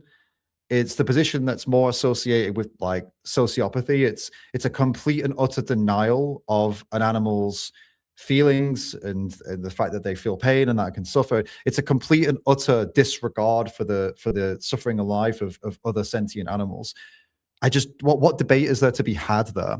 And when someone says that sort of thing, it's less of a debate and it's more like it's him doing a performance for all of his followers who just really like him to take the really, really extreme position. It's probably not even his opinion, but if that's what he's going to say, then what's the point? You know what I mean? But I did consider it, but if I was going to go up against somebody with, like, a big platform who's like a really, really hardcore debater on that sort of thing, I would want them to actually have something to debate. Like, for example, I'd love to go and talk to Piers Morgan. I'd love to have a vegan debate with Piers Morgan, because he is actually, for all of his faults, he still maintains a level of humanity. He wants to be seen as a good person. He doesn't want to be seen as an evil person. Piers Morgan's shown regret and he's shown remorse when he's done things or said things that didn't, go the right way, and he's apologized even on air and said, well, I'm sorry, it's not what I meant to say. He's like, he still cares about his image and he cares about being a good person, even though he is, pretty bad a lot of the time.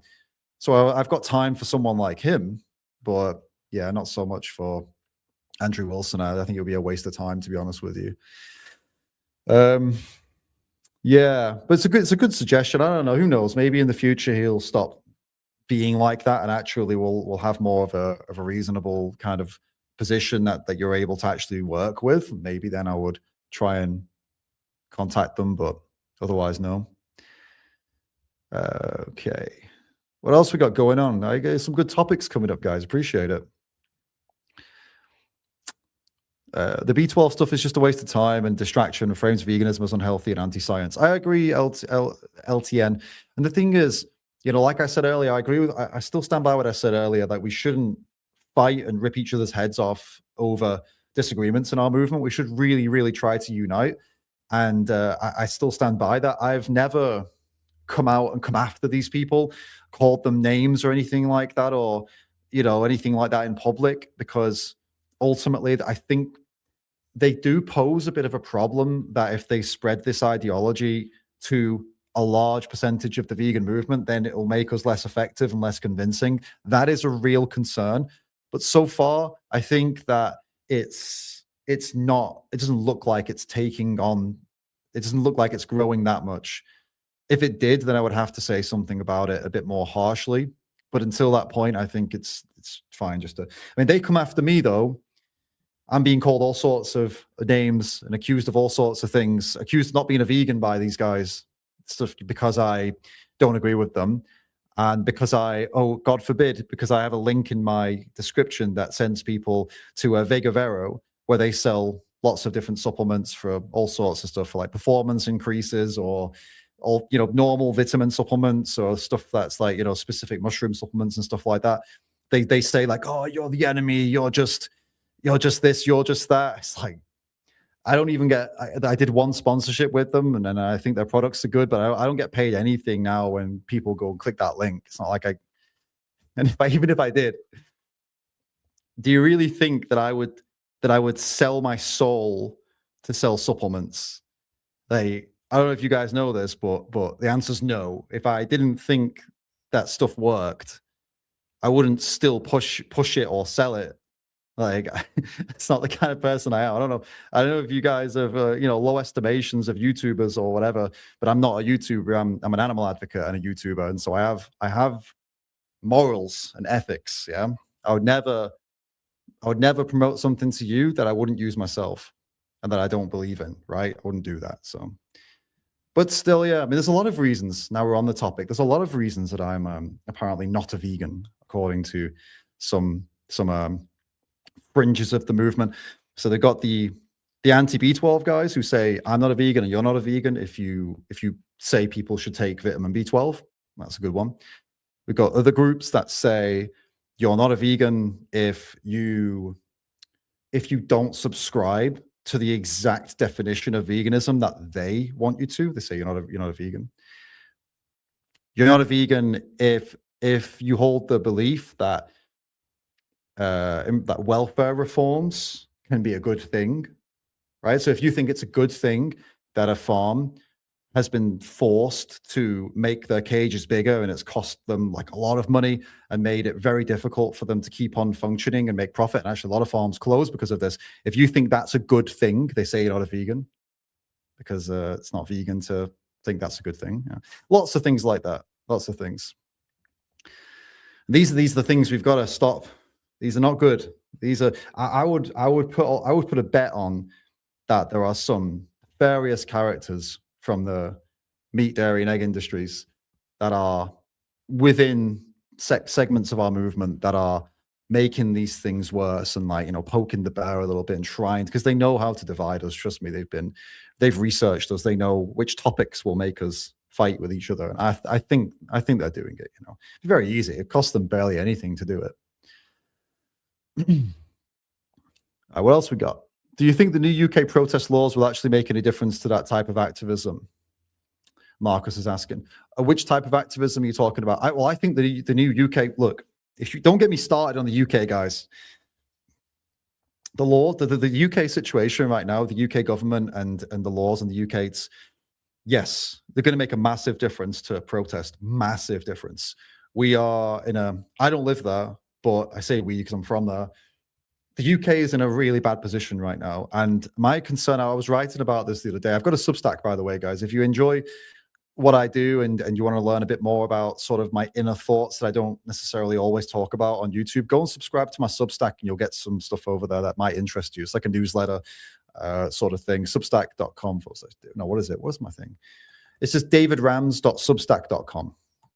Anyway, I'm going to write about this, but basically in the UK right now, a couple things have happened.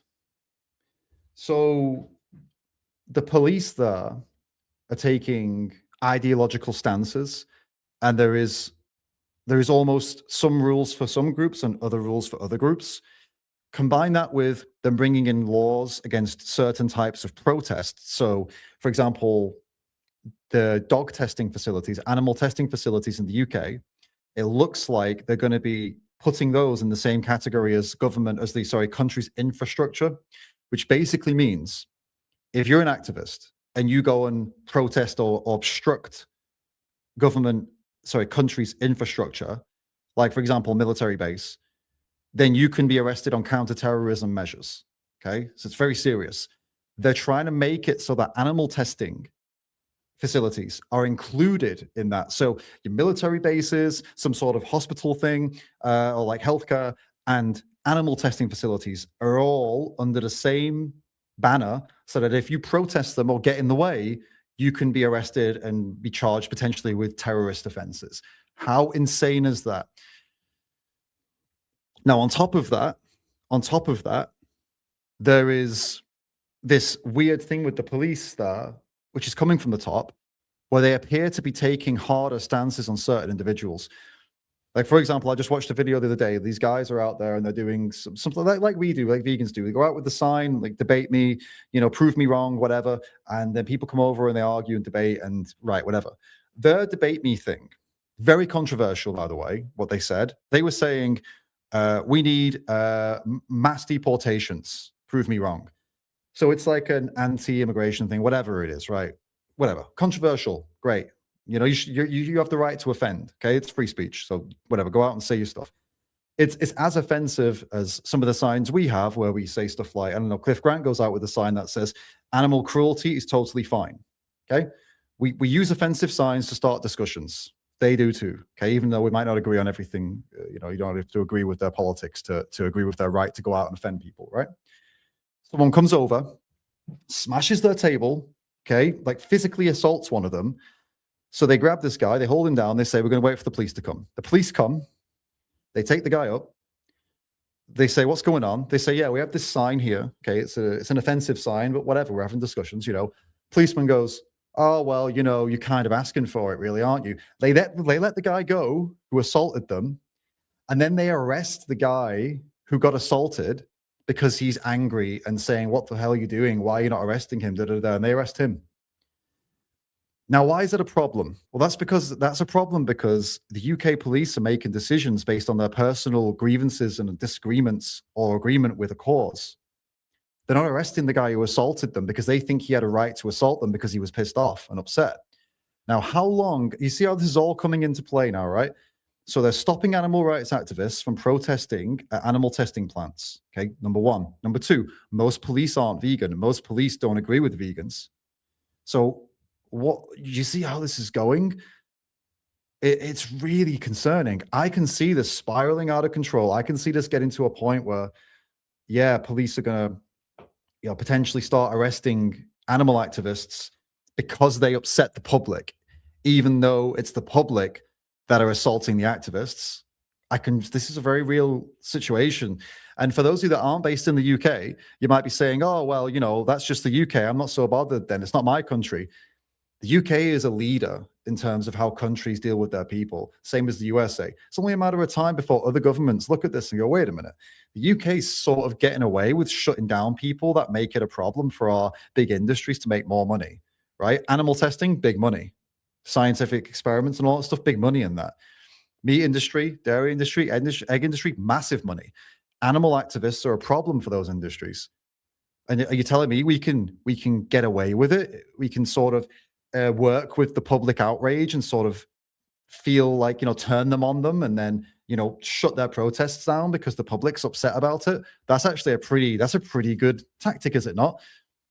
I can call me a conspiracy theorist, guys, but the thing is, yesterday's conspiracy theory is tomorrow's truth. And it's the UK is extremely concerning right now with how they're dealing with free speech and how they're dealing with protest.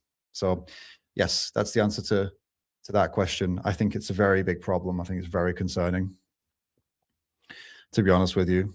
Dillion's saying it's a worldwide thing right now. This is what I'm talking about, dude. That's all I'm talking about. Today it's not your country. Tomorrow it could be your country. And this is the thing, especially across the West, countries tend to kind of copy each other and follow each other. One country gets away with doing some stuff that helps, helps the business interests and the lobbyists and whatnot, and other countries tend to follow suit. The EU is also trying to make some extreme surveillance legal. This is it, guys. This is what I'm talking about. All right, what else you guys want to talk about? Okay, we got Yash is asking a question here. I'll pop it up on the screen. Give me a second. David, what's the counter to that? Morals are subjective, and in my moral framework allows me to harm animals, and in my moral framework, I don't care about animals suffering. By the way, I'm vegan. Yeah, I've heard this one before. So the morals are subjective point.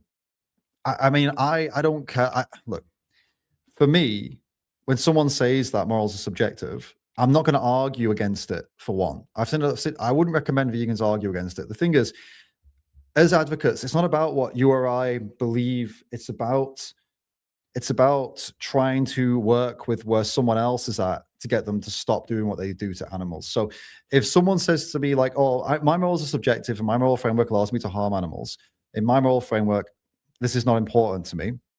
I would start to, okay, let's talk about your moral framework then. So in your moral framework, if a guy over here pulls a dog over here and just beats the shit out of the dog right in front of you, what does your moral framework say about that?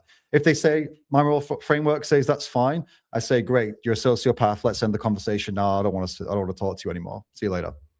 I would literally just probably end it. If it was not recorded, I would end it there. If it was being recorded, I would keep talking to them just to get them to say the most horrible things, because then that would work, because most people wouldn't actually agree with them, and it would help push people more towards an animal-friendly position. That's the only reason to talk to them. If you're not on camera and you're talking to somebody like that, and it seems like they're serious, they're either trolling or they're the horrible person.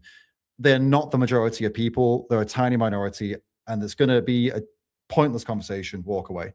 Now, if they say, well, no, I wouldn't. No, I mean, I wouldn't want someone to beat the crap out of a dog. Be like, great. So your moral framework isn't exactly what you said. You do care about the suffering. Well, yes, sometimes I do. Okay, great. So let's try and find the lines that you draw then. Let's ask why you draw them, where you draw them, and then go from there, basically. Most people, when they say this, I don't care about the suffering, when you put a real life example in front of them, they actually do. They actually say, well, no, I wouldn't like that. Would it make you feel happy? No. How would it make you feel sad? Great. So you do care then.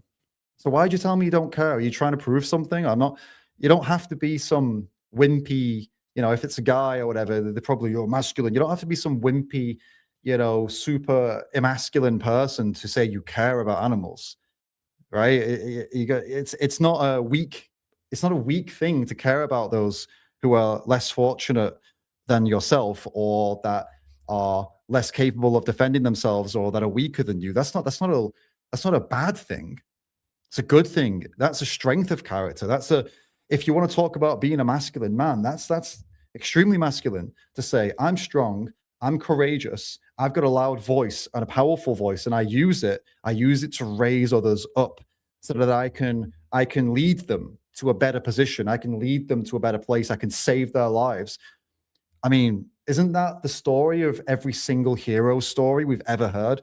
Superman, Batman, God, even like real life leaders of different various movements, the slavery abolitionists, all these people. This is the story, that these are the archetypes. This is all that we look up to. It's all about defending the weak and using our strength to protect them and defend them. And so, yeah, depending on the person, to be honest with you, Yasharod, it's difficult because obviously I don't know exactly where this person's going or what they're saying, but those are the two ways I would go. Either down the road of, okay, they're trolling me, or they're a sociopath. So we'll just either get a good video or we'll end the discussion, or we analyze exactly what do they mean by that. And they actually admit that they're not completely they're not actually that cold and heartless, that they don't care. They're just trying to sound cool, which is actually most of the cases, to be honest with you. You just analyze it, go from there. Vegan Jordan, thanks so much, mate. Animals are here with us, not for us. Absolutely, I agree, Jordan. I agree. We share the world with them. They're not our possessions, and they're not our resources, and they're not things. They're not things for us to just use and create as many of as possible so we can kill them and take their lives from them. And no, it's not what animals are. Like, everything on this planet isn't just here for us to exploit and take and destroy and use and whatever.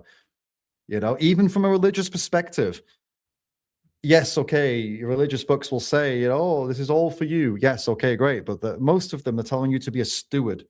They're telling you to be good to the earth, good to the world. They're not saying just exploit and destroy it and do whatever the hell you want with it. What kind of religion is that? None of them say that. So even if you're a religious person, you believe everything's here for you, well, you still have to be a steward and a caretaker.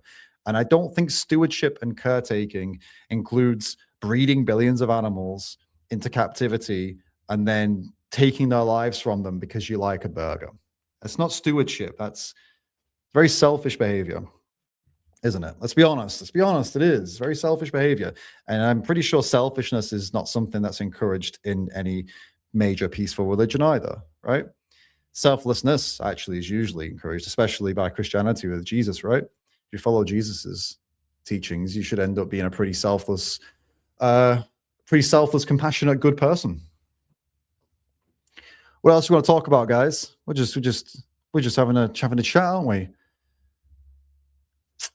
What made you? Is this Yummy the Vegan Zombie? Is this a question to me or somebody else? What made you care enough to change? Let me know if that's for me or someone else. Oh, okay, I'll go for your next question here, Yummy the Vegan Zombie. If care is the guide, could veganism be less about food and more about remembering we're all one? Again, you know what? I would say what I said earlier as well to this. It depends on who you're talking to. There is no one-size-fits-all concept of animal advocacy that's going to appeal to every single person and make everybody make positive changes. Because for me, what I most care about is how to get people to change so that we can have a better world for animals. I want people to make change. I want them to stop consuming and using animals. Now, whether that comes with the title of vegan, I don't really care, to be honest with you, if they want to call themselves that or not. I just care that they make the change. Now, you're asking me, if care is the guide, is it less about food and remembering we're all one?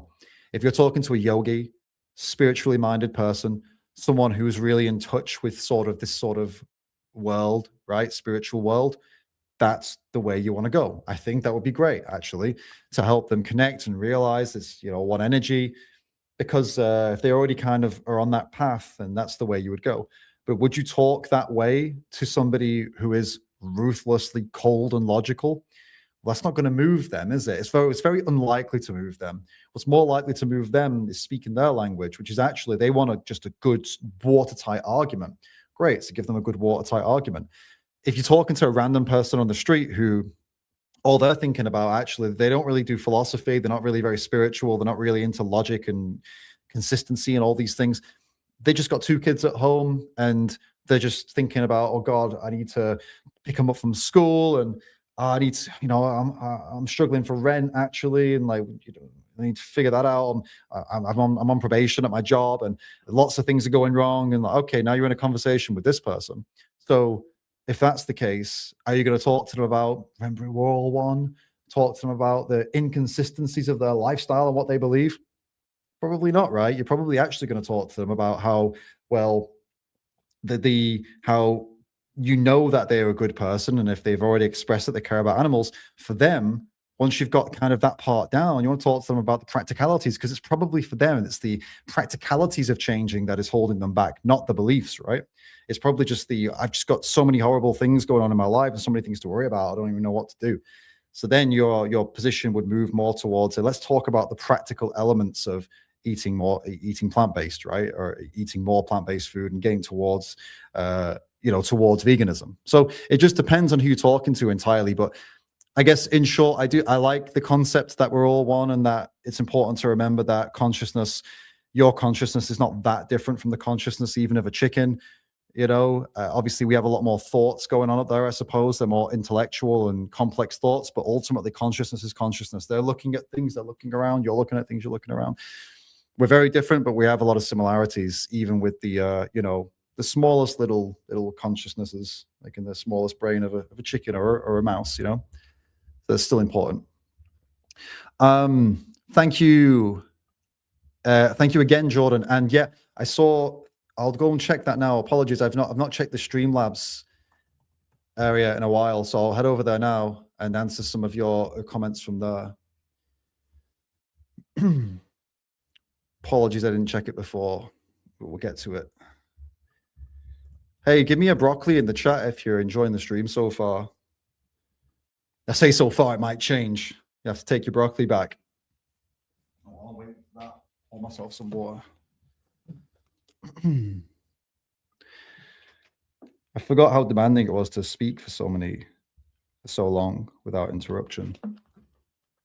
It's something. 2 hours, wow, quite quick. Vegan yogurt. Thank you so much for the $5 tip, mate. And you tipped new to outreach. Oh, you've sent me a new. Is it your video? Let's have a look. That's exciting. So it's meta. So is this you? When you said like new to outreach, the MehtaEthics. I'm aware of this guy. He did a good video in response to about the definition of veganism and stuff. It was just very interesting. He's a very intellectual guy. But is that actually you? Before I watch it, vegan yogurt vegan, or is it somebody that you support? Let me know. I actually have a list of new vegans that I've been meaning to react to, which we can do. We can do a couple. No, it's not you, yogurt vegan. Okay, well, this is quite a long video, so we'll see how it goes. Let's pop it on. Here we go. Hi. Good day. Nice to meet you. My name's Ethan. What's your name? I'm Charlie. Charlie. Great. Okay. So what we're doing here today is we're talking about veganism. The sign says, "Give me your best argument for being vegan." So for not being vegan? So what's your best? That's actually that's a better thing to do. You know what we could do? That's actually a great idea. I actually will go out there with the sign that says, "Give me your best argument for being vegan." Or actually put this one up, best argument for not being vegan. Get them to sit down and then say, actually, we're going to flip it. I want you to give me your best argument for being vegan. Have them defend veganism. I think that could be very powerful. See what they come up with, and then ask them afterwards, like, okay, so that was great. Are you vegan now? The best argument for not being vegan. So I understand like the premise of being vegan is wanting to reduce animal suffering. The issue for me, though, is I don't see why you have to draw the line at completely outruling all animal products, especially in cases where consuming those animal products doesn't necessarily reduce or impact animal suffering in any way. Could you give me an example of that?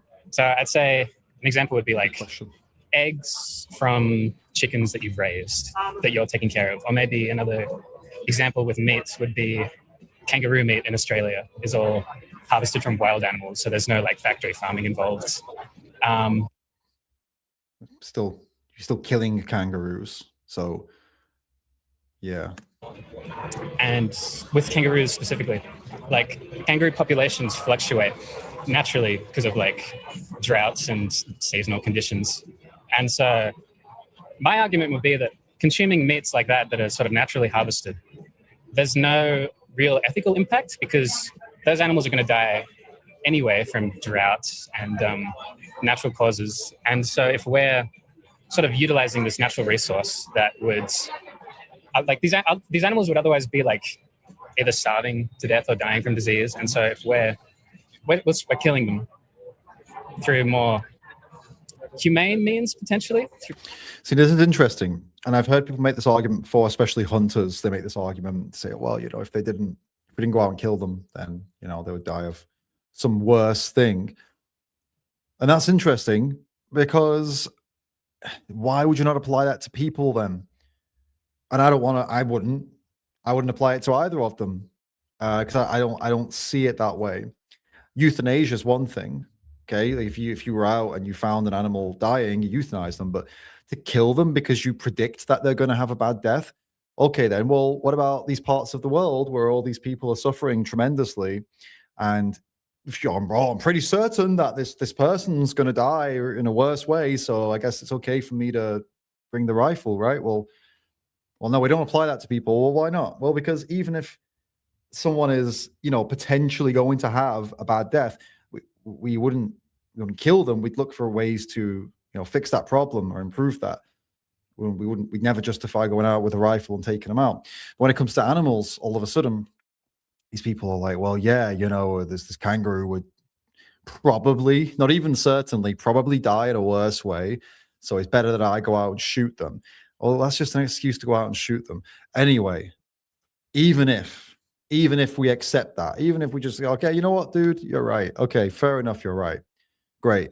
So is that all you're going to eat now? Is that the entire population of Australia, the only meat they're going to eat is specifically the specific number of kangaroos that you have calculated would die from starvation or disease per year, right?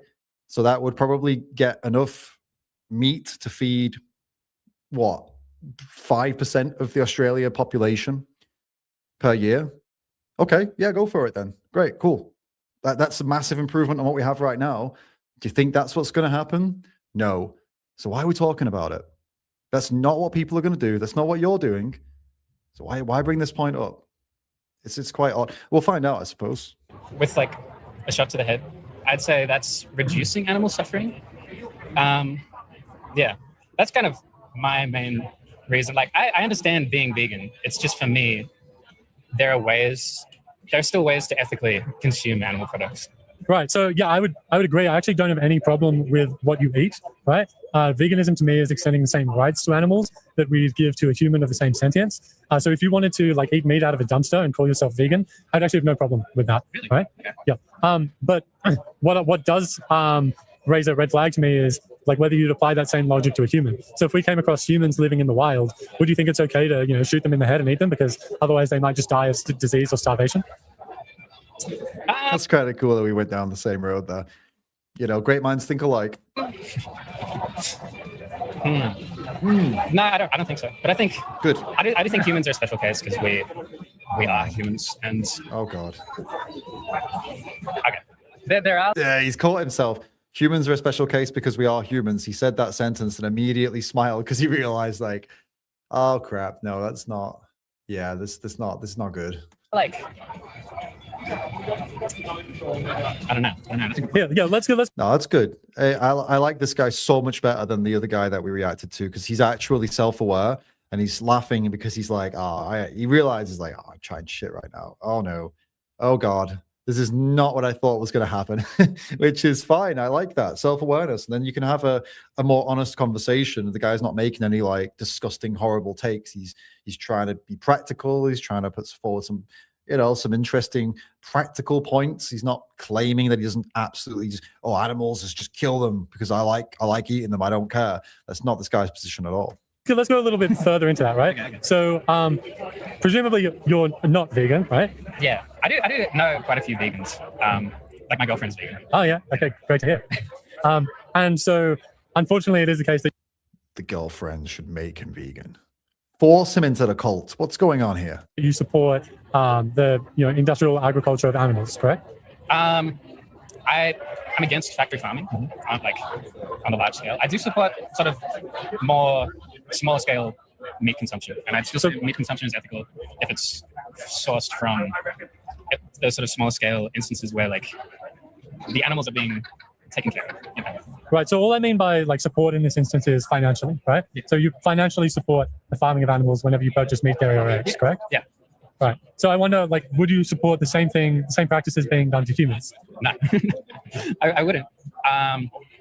Because I mean, I believe animals can be property, and humans cannot. You know. So what I'd ask, it's quite a specific.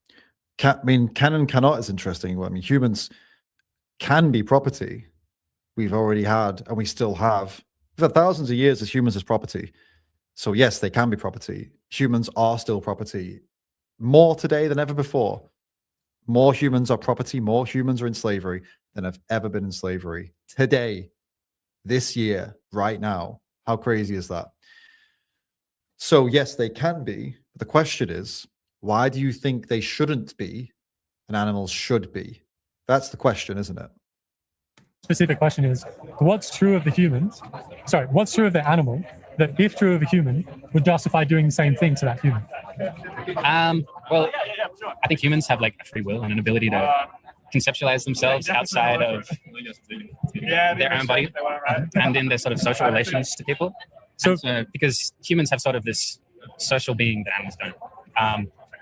Which is sort of selfish to humans, I guess, but I think that's okay from my perspective. So if we put it on the human, it's interesting, isn't it? This conversation is always super intriguing because people always make the same point or something similar. They say what's important about humans, right, is something that only humans have, and they see it all through this lens. So they'll say, well, we can conceptualize the future and the past, we can think. We can, with all these complex thoughts, philosophy, ethics, morals, all these things. That's why we are more important. But that's only from your perspective as a human. Of course, you think that's the most important thing because it's you. You are yourself. You are a member of this species. If other animals, eventually, I hope they do get the ability to, communicate in a language we can fully comprehend, like maybe they could something in, I don't want them to do animal testing, but non-invasive methods that we can somehow get their brainwaves and convert it into English. Imagine what they could say, right? A dog would say, well, I think that dogs are more superior and we can actually do what we want to humans. I can bite whoever I want. I would never bite other dogs though, unless I absolutely had to, but I can bite people. Why? Well, I mean, have you seen my nose? I can smell from miles away. I can smell a bomb in a bag. I don't even need to look inside it. I can smell so well. I can smell and tell you how many dogs are in this entire area, right? They can't do that. Humans can't do that. Therefore, I'm superior. Take an eagle. My eyes are so good. I can see for miles. I can fly for miles. I am incredible. I am so much. Humans, they can't see anything. They got to use some binoculars or something. What is that? And they've got to use airplanes and technology. It's pathetic. They are beneath me. I can peck the eyes out of any human, but I wouldn't do it to another eagle unless I absolutely had to, right? Of course, we all think that our thing is the best because it's our thing. And we think it's the most important thing ever. That's not the problem. That's not the issue. The issue is not believing that you're better, right? That's fine if you've got a big ego and oh yeah, I think humans are the top dogs and all. I don't care. You believe that. It doesn't matter. The problem is when you believe that, and then you believe that others are beneath you because of that. This is racism that we do. We do it to other ethnicities. My ethnicity is the best. Why? Well, look what we've built. We built society. We civilized whatever. This is what a white person could say. I don't know, a white European, like, an English person. Most of the world speaks my language for business, you see, because we're clearly the best. All right, you can believe that. No worries. And that's why we can enslave these Indians. Well, no, hold up a minute. Wait. Why'd you just jump from that to that? That's not the same. You can hold a belief that your culture is the best, that your people are the best. No problem at all. I don't care. Whatever. Let's have a debate about it. It's fun. But then when that becomes an excuse to treat other people that are not like you worse and beneath you, well, then it's a problem, isn't it? And that's exactly what we do with animals, what most people do with animals. Again, it's okay to think that your life is more valuable, but that doesn't need to turn into so I can kill and eat any of them just on a whim.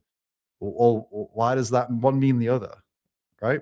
Like human. Yeah, sorry, if we put it in the terms I used, it would be that something like animals don't have like a social connection to humans. Is that correct? I'd say animals have a dependency on humans, or farmed animals do have a dependency on humans. Like, yeah, in a way that I feel like we have a responsibility to other humans because they have a capacity for like self-consciousness. Yeah. So I guess I would just ask, like, if there was a human that was like dependent on other humans, would it be okay to farm them and kill them? Because that seems to be the conclusion of what you're saying, unless I've misunderstood you. No. No, I don't think it's okay. But so what are you trying to get to with like this point? So the reason I'm asking is if it's okay to farm animals, it's not okay to farm humans.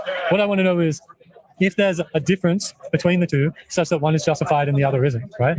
But when I asked you what that difference was, you gave like social dependency, and then so all I need to do is apply that to the human case. And if it's not okay to do it to a human, then you've contradicted yourself. Right.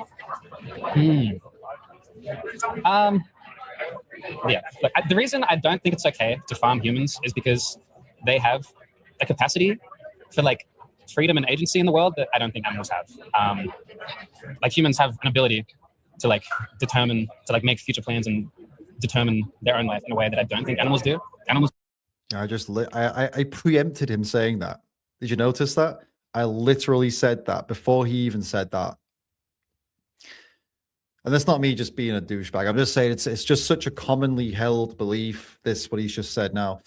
And ultimately, though, he's grasping at straws here. And I think if I'm going to be a little bit analytical, God forbid, maybe a little critical of meta-ethics here, like I was of Ed, because it's very easy to be an armchair activist, right? Like I'm not in an armchair. I'm stood up because, standing there, just trying to be fit and healthy. But anyway, let me just analyze. Just stop doing this. So what I would say meta-ethics possibly made an error in the way he's approaching this topic. Now, I would swap Ed and him, their strategies for these people that we had earlier. We had the debate that Ed had earlier. They should have swapped strategies. Meta-ethics should have done this on the guy in Ed's video, and Ed should have come here with this guy and spoken to him with a more emotional sort of vibe, because this guy has already said he cares about animal cruelty, that he wants to find ways to do things better, less cruel. So he's already expressed that he has some emotion towards animals and he cares.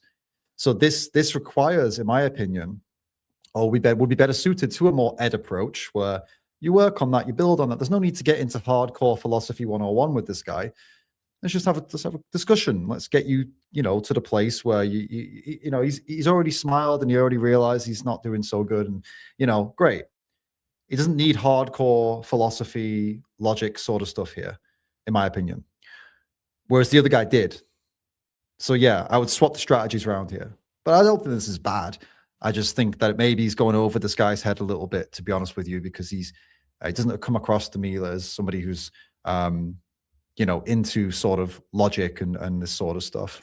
Animals more, the way I define sort of the difference between an animal and a social human being is that the animal exists from like their own like centered, they're focused on their own immediate needs and desires, whereas the human is sort of, we're just outside of ourselves in that we have like these social obligations, This guy's body language is telling me he doesn't believe what he's saying.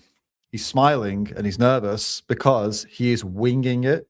He is having a go. He's throwing some shit at the wall and seeing what sticks.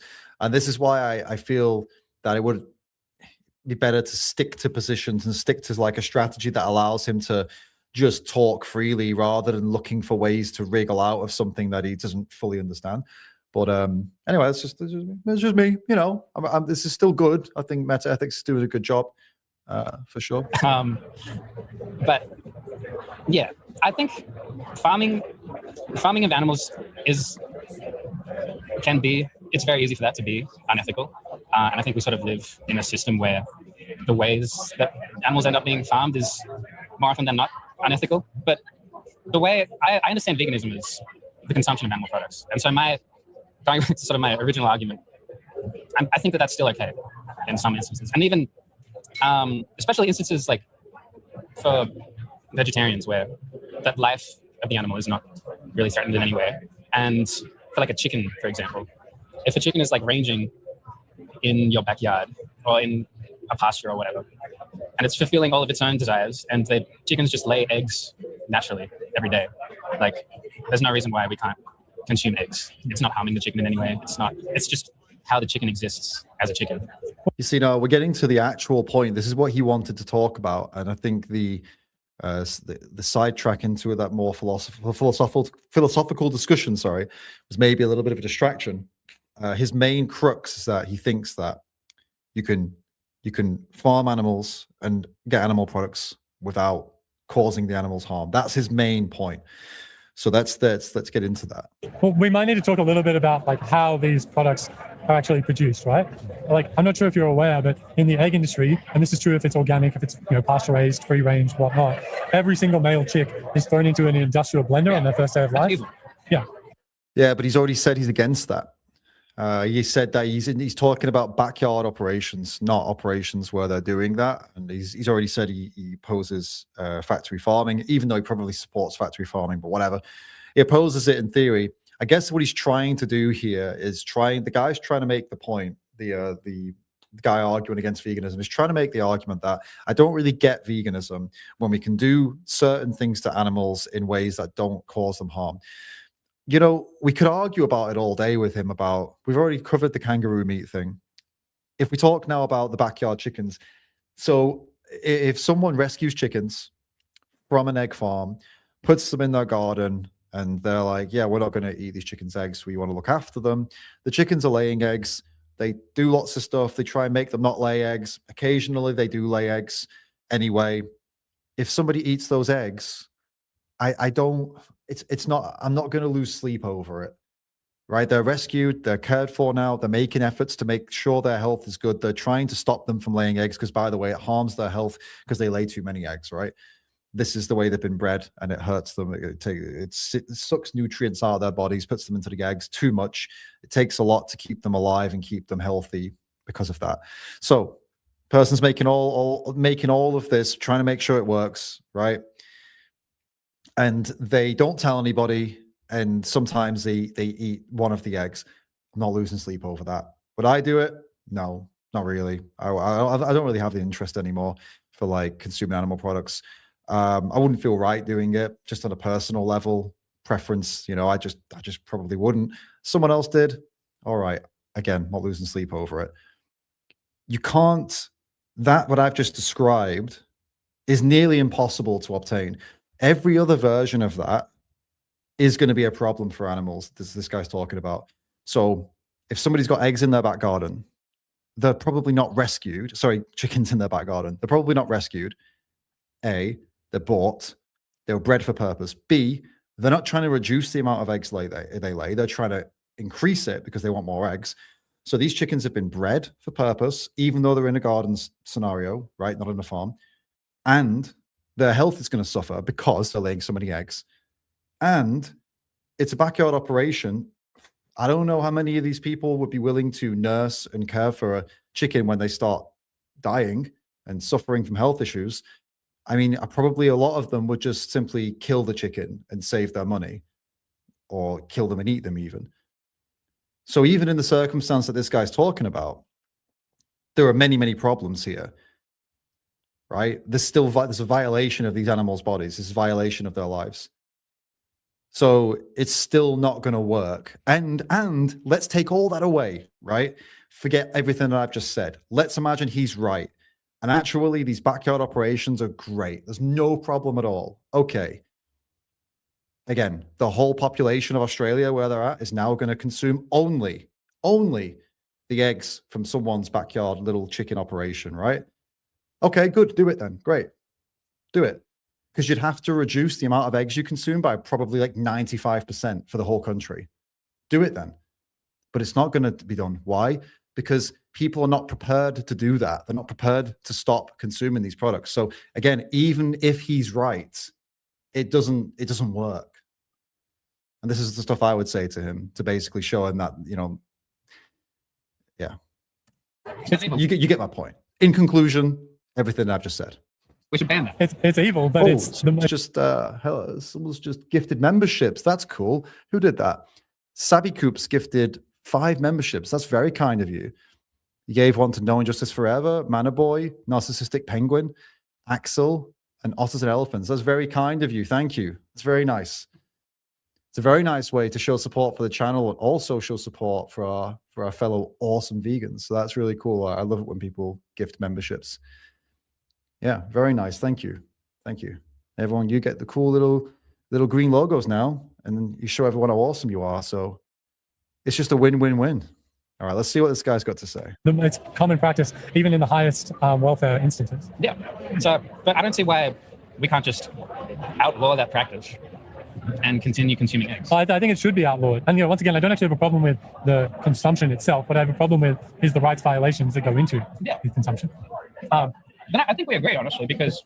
but I'd say we don't agree, because I think that if we think this is wrong, we should not financially support it. However, you do financially support it, correct? Yeah, I'm a hypocrite. And then it seems like...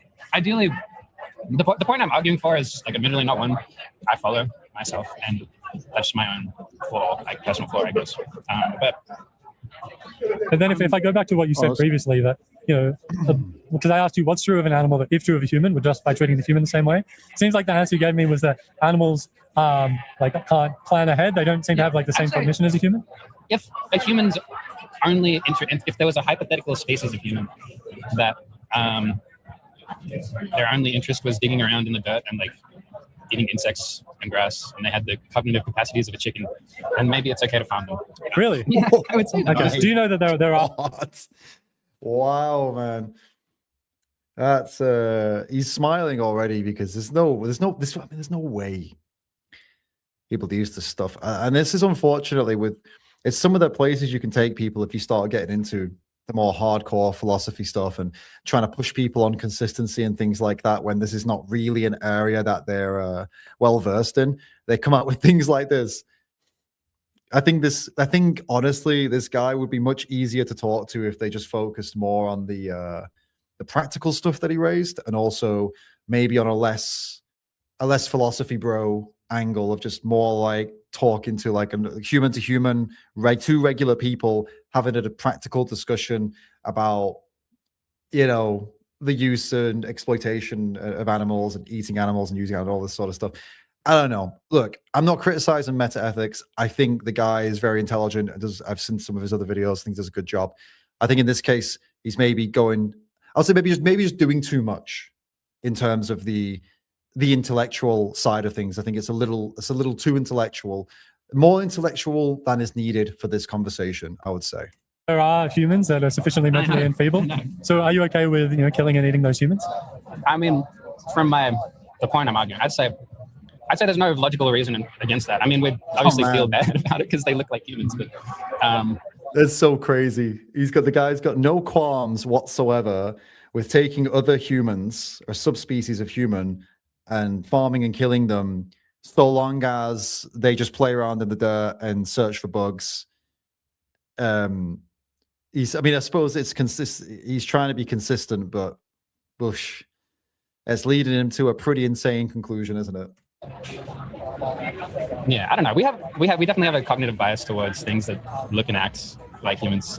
So just to really pin that down, you're okay with farming and slaughtering mentally disabled humans so long as they're below some sufficient threshold. Is that correct? Yeah, bro. But that's what animals are essentially. Like if you in this hypothetical situation where there's humans, we feel bad about it.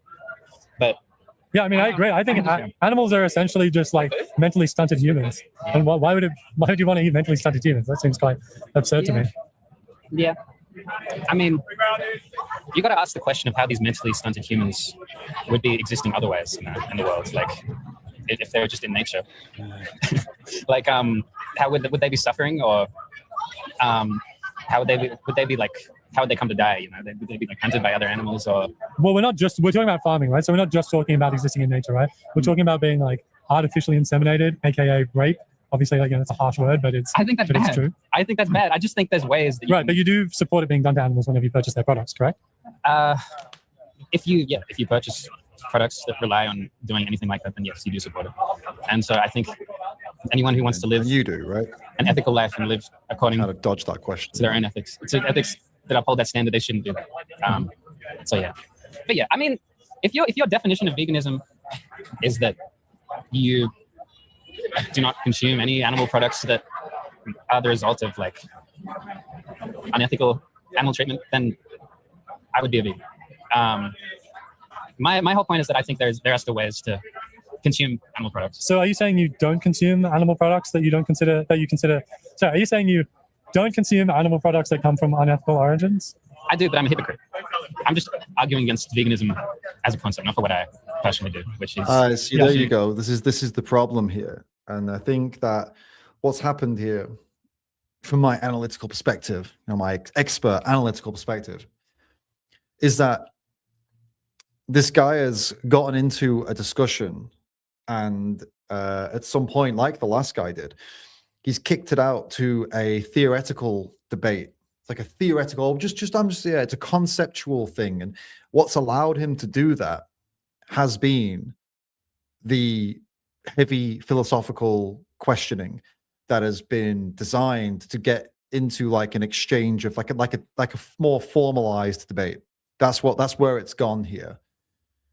And he's gone from defending himself to defending his position, which I think I feel like those are two different things. Like, for example, if you told me, David, you're here today to defend the carnivore diet, right? I could debate that. I could go, okay, great. I'm going to do the carnivore position. You do the vegan position. Let's go. I'm not defending myself because I don't agree with that necessarily. Well, I don't, I don't. And that's what's happened here. I don't think this guy agrees with the things he's saying. I think what he's done here is he's gone, okay, I see what we're doing here, right? So you're a philosophy guy and you're philosophy vegan. I'm philosophy non-vegan. I'm going to defend the non-vegan side. You do the vegan side. Sweet. Let's see how we go. Whereas it didn't start that way. It started with him actually defending himself. And I think it got driven towards this more philosophical sort of debate, because MehtaEthics asked him more kind of theoretical questions, and it kind of went that way.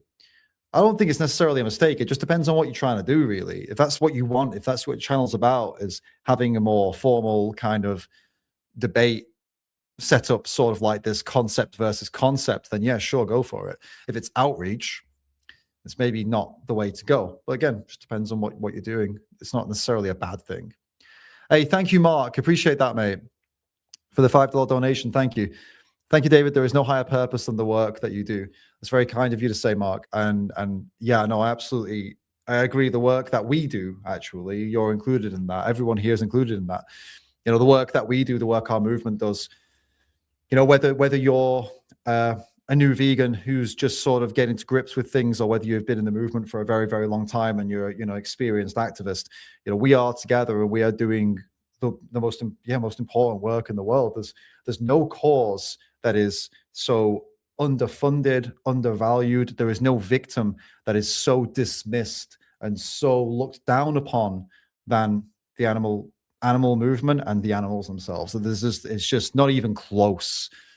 The scale and severity of this problem is so huge, and it has such a small amount of people who are actually trying to change it. So no, we're all in this together, and I agree with you. There's no more important thing that we could be doing. Thank you. I really appreciate that. I really appreciate you saying that, and I really appreciate your support.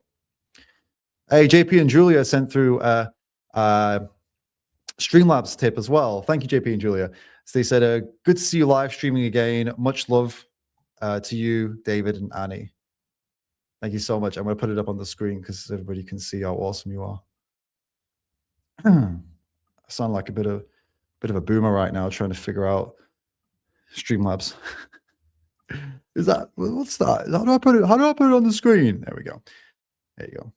Thanks so much, guys. Legends.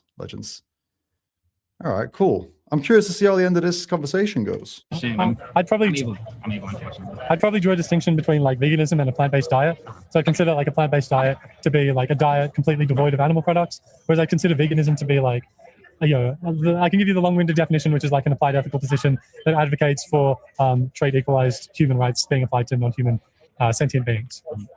So it wouldn't even matter if they're animals. Like I wouldn't eat Groot. I think it would be like, Groot from Guardians of the Galaxy. Yeah. He's a plant, not a human. Yeah. I wouldn't consider it okay to factory farm Groot. Yeah, I wouldn't factory that. No way, bro. Yeah. And then I think like if you're happy to admit that you're being a hypocrite, what do you think is actually stopping you from making that change? I'm lazy. I'm lazy and procrastinated mostly. I mean, my girlfriend is vegan, so I do try my best. Well, I guess I don't try my best, but ideally I would like to be more ethical in the animal products I consume. Have you seen? I like this guy's honesty, and I think there's some, he needs a bit of a kick up the arse, I think, and we'll see if he gets it. What happens to animals? Yeah.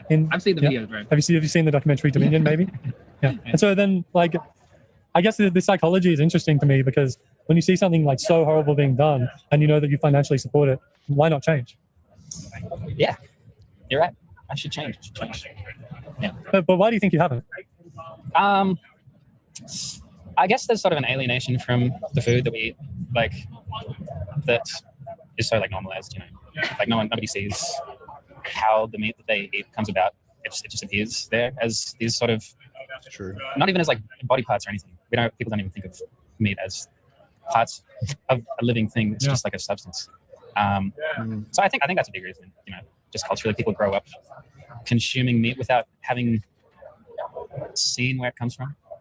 Yeah, it's so easy to distance yourself from that product, right? Because you just see something that looks like tasty food, and then it's hard to really link the two together. Yeah, I think that's it. Yeah, I think you're right, man. Like, you've convinced me. You reminded me that I'm a hypocrite, and I should do better, honestly. Yeah, well, do you think like there's anything stopping you next time you need to order food, making the vegan option? Next time you need to cook food, looking up a vegan recipe of whatever you'd make? No. Good. I think we'll stop it there so we don't, watch just the audio. It's good that in the end that he said, yeah, I'm a hypocrite. I want to change, and there's nothing stopping me. And that's a great outcome. Like I said, I think it was pretty, at least to me. I mean, at least to me, it was pretty obvious at the start that he was quite, like he cared. He obviously gave a crap. And I do feel like the philosophy stuff was maybe a distraction from the main stuff. I feel like they could have got to that conclusion without that. And but ultimately, it's great that this guy understood, came around, realized he was full of crap, and then acknowledged and said some yeses to some important questions. And yes, I can do that. It's really good. I think this is, it's always good to analyze and watch things with a little critically as well, because we can see pitfalls that maybe we go into, and we can see ways to optimize our conversations as well. Because, with this one, the reason I point out that I think the philosophical stuff was a sidetrack is because that was a chunk of time, and it could very easily have gone down. And I've done it, by the way. The reason I'm telling you this is I've done it. I have actually gone into conversations and I've watched them back, and I'm like, oh my God, I got into like a 30-minute philosophical sort of consistency-based conversation where I'm being very technical and very intellectual with this person, and they'd been intellectual back, and we're all both intellectualizing and conceptual. Like, oh, my concept. It feels like we're arguing about concepts now. We're not actually in the real world anymore. And I look back and I'm like, how did that go that way? And it's like, I drove it that way. And was there a way I could have? Because then by the end, they'll say something that actually is quite, not like that. And then I realized they probably didn't want to go down that road, but I made them. The thing is, most people, if you start talking in a certain way and push them down a certain path, A lot of people, they won't just say to you, like, I don't really understand that sort of stuff, to be honest with you. I'm a simple man. I'm a simple person. I don't really, just talk simple terms to me. Let's just talk about, they won't say that. They want to match you. They don't want to seem or feel dumb, right? So they will, it's not dumb to say, I don't know. Like, oh, I don't really do that sort of, philosophy, debate stuff. It's not bad to not do that, but they won't admit it because they don't want to seem and feel silly. So you kind of sometimes drive people down that path against their will. And I think that's what happened in this video, to be totally honest with you.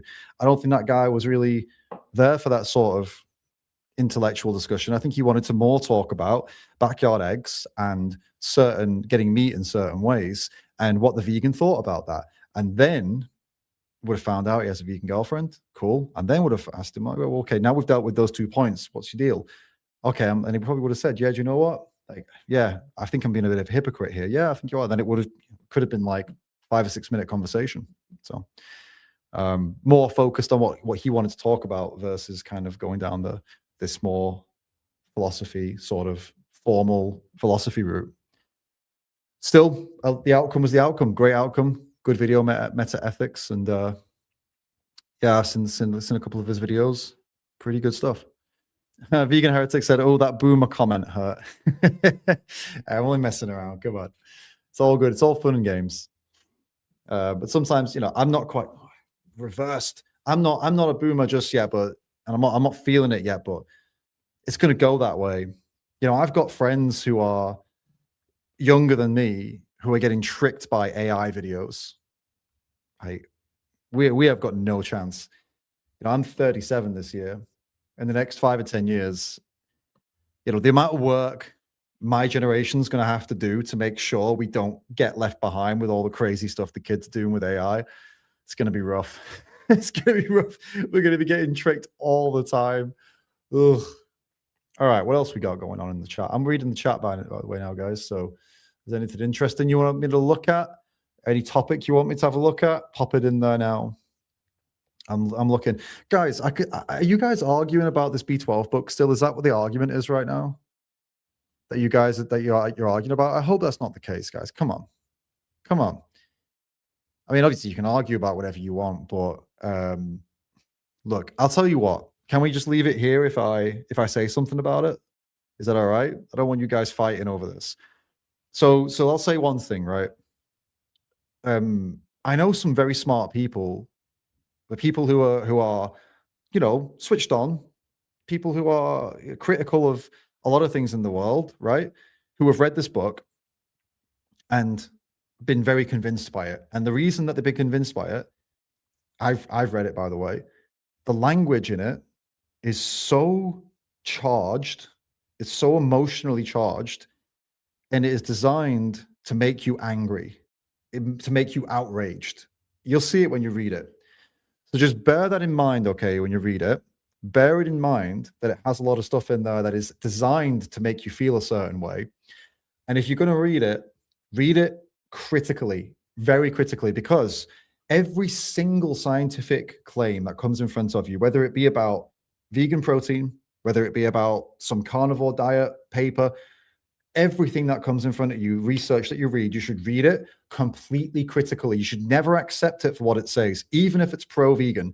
Read it with a critical mind, because then if it's pro-vegan, you can strengthen it. If it's anti-vegan, obviously you read it with a critical mind, and then you can disprove it. Or if it turns out to be true, then you can sharpen your arguments against it, right? So if it turns out that there's some anti-vegan paper that turns out to actually be legitimate, okay, what does that mean for me as an animal advocate? We can work that out. We can strengthen our position through accepting this new information that changes the way that we speak, right? Make sure that we're giving the right information, giving the right advice to people, etc. So if you're going to read it, you've got to read it critically, as with all research. And I will just say one more thing with this again.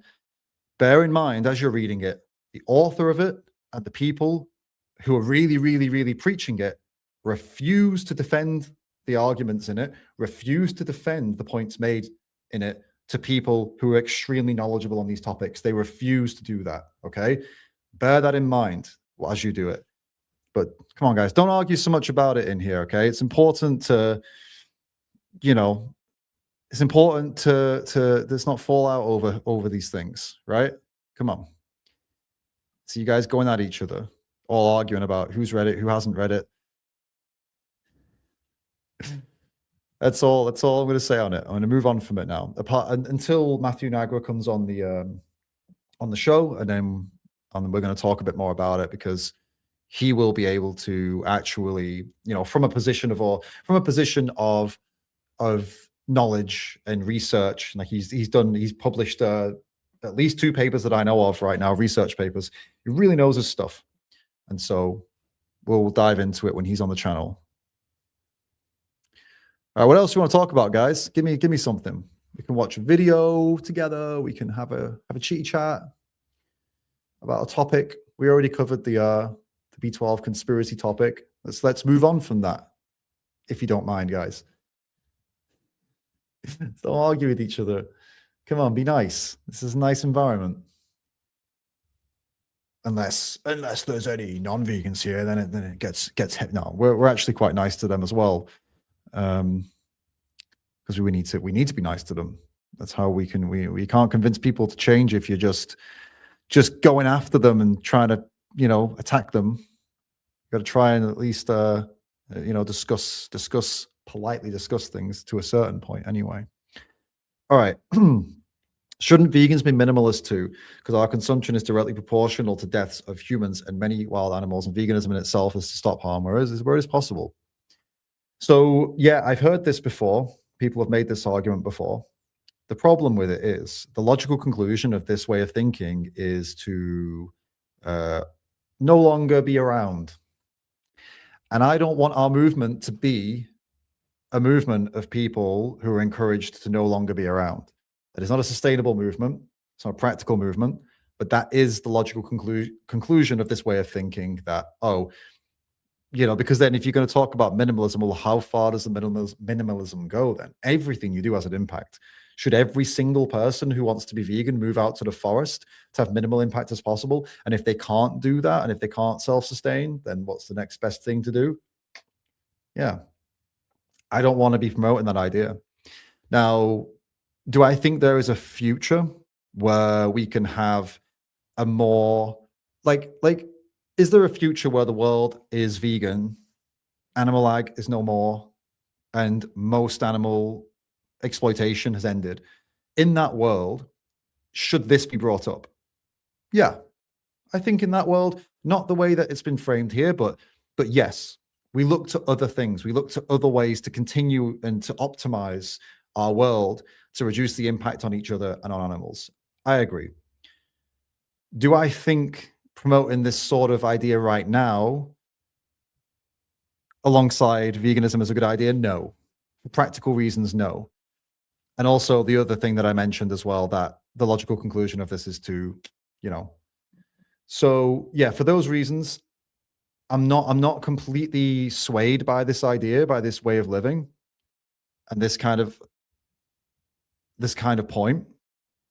And I don't think it would be a good thing to include in advocacy, because it's already an unpopular idea to remove animal products from your diet. It's even more unpopular to ask people to become minimalist and do away with all their luxuries. On a personal note as well, I'm not opposed to people enjoying themselves. It's kind of weird to have to say that, but I'm not. I think that an important part of living is to live a life where you're fulfilled, where you enjoy yourself. You do things that bring you a lot of pleasure. You do things that give you meaning and purpose, and that really give you the best experiences, right? I think that's incredibly important. One of the most important things that we have is to make sure that we make the most of the short lives that we have, right? I don't think that it's okay to do that if it involves bloody breeding animals into captivity, exploiting them, killing them. I don't think it's also the case that it's okay to do that when it does that to humans either. But I do think that it is a priority. It is a priority that people should be able to enjoy their lives. And I think that should be something that we talk about actually in advocacy a little bit more, because I think people view us as these Buddhist monk type things where, oh, we just live in a cardboard box and we don't eat anything that we like and we don't do anything that we like. And vegans, they're all just these boring people that are trying to take away all the good in life. It's not a good perception that people have of us. I think it's important to show people that no, we are all about enjoying life. Actually, we love to do things that are interesting and exciting, and we love all these different flavors, and we just don't agree with, you know, violating animals for the flavors. We don't agree with violating humans either, just the same as you, just have an experience, right? But we are all about living good, pleasurable, enjoyable lives still. We have all various interests, and we do lots of things, and we're all about getting cool experiences and trying new foods and all this sort of stuff. I think that's something we should work on as advocates. Make sure we get that message out there that we're not just all acting, we're not all just behaving like monks on the top of a mountain, just sitting there meditating for 9 hours a day, going on, you know, 2-month water fasts or whatever it is, because we're trying to minimize our impact so much that we just don't live. It's not sustainable, right? And it's not attractive as for people to come and join and get on board with our movement, right? To help animals, and we prioritize helping animals, right? But yeah, this is it's an interesting topic for sure. As you can tell, it's not one I talk about too much, so you can see it's, you know, there's a lot to say there. But I'll think a bit more about it. Maybe I'll write a Substack about it, about like, you know, should vegans also be minimalist? Once I've wrapped my head around it a little bit more, maybe I'll have some more expansive thoughts for you. So go and subscribe to my Substack. Go and sub to my Substack if that sounds interesting to you. I will warn you, I think I've already warned you guys before, but I'll warn you again that my Substack is a place more for people who are open-minded. So that's just a warning to all of you. So don't, I've given you fair warning. If you're not particularly open-minded and you don't find, you know, discussions about strategy and things and controversial topics and things like that, if you don't want any of that, don't go to the Substack. If you like that sort of stuff and you're capable of taking it on board without, I don't know, hating on me, you're capable of, you know, enjoying differences of opinion and stuff like that, head over to my Substack. I got to give you a disclaimer because, you know, some people, you got to know what you're signing up for, right? Not for everybody. Totally fine. No judgment. But, you know, it's not for everyone. It's not even that bad, to be honest with you. It's just not for everyone. That's all. Not that controversial. All right, guys, what else we got? I got some more time. What else we want to talk about? I see you guys are still going off in the chat about this bloody... I'm not talking about it again. I'm not going to kick you off again. Tell me something else. Building the intrigue, yeah, that's for sure.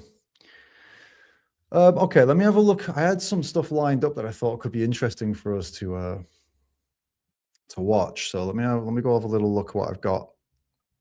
Unless you guys have a topic that you want to pull up in the meantime. Oh, am I going to talk to Jamie Woodhouse? It's a sentientism guy, right? Is that Jamie Woodhouse? I think I met him briefly. He went on and did a talk with, he did a talk at Camp Out. Is that who you're talking about? Yeah, Jamie Woodhouse. Yeah. No, I've been meaning to talk to him.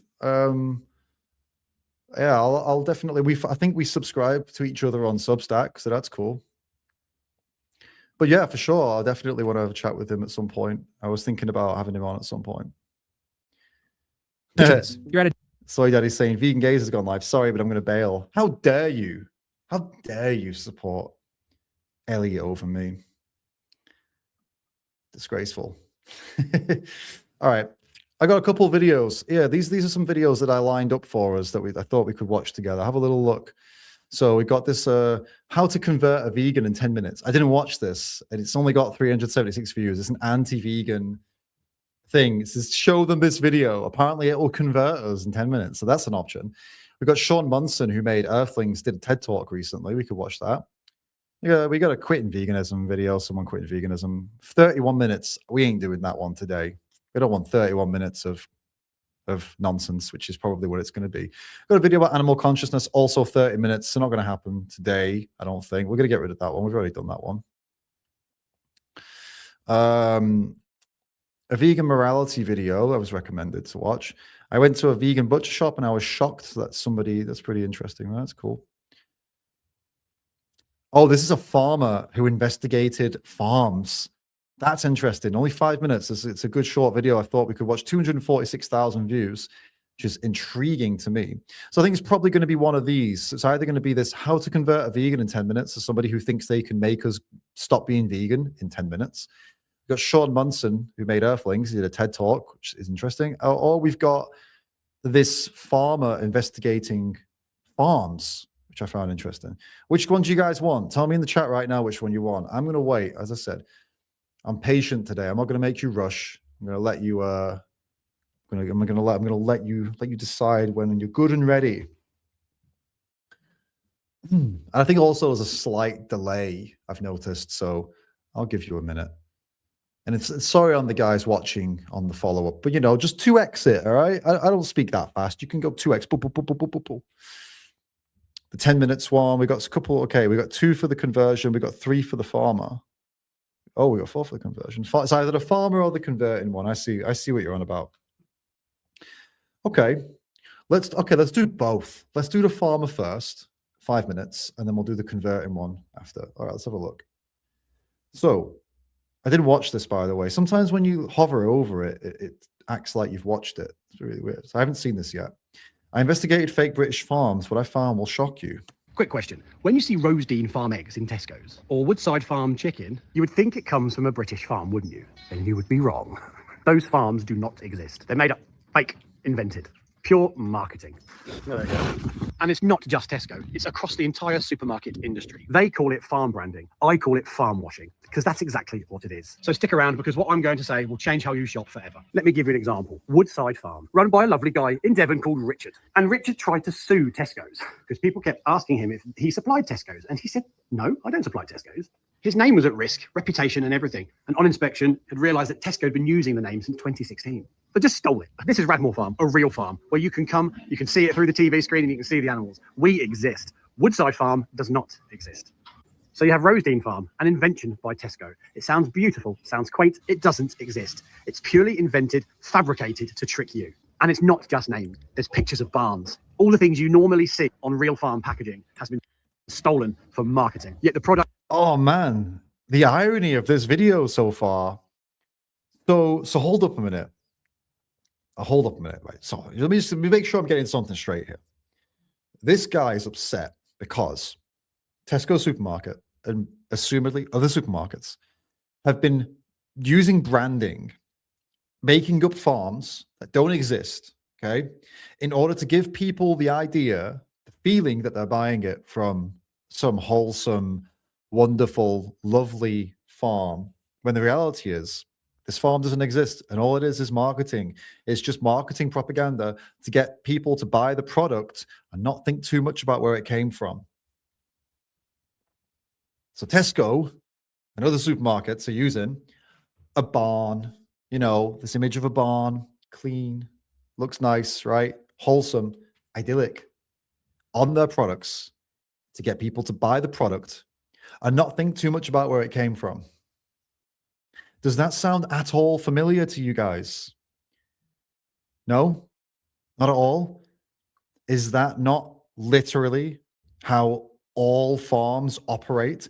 Okay, yes, Tesco shouldn't be creating a fake farm to sell their products, but also farmers like this guy shouldn't be using images of happy animals and clean animals and cartoon animals and smiling and laughing cows and green fields and beautiful blue skies to sell their products when we know the reality of their products.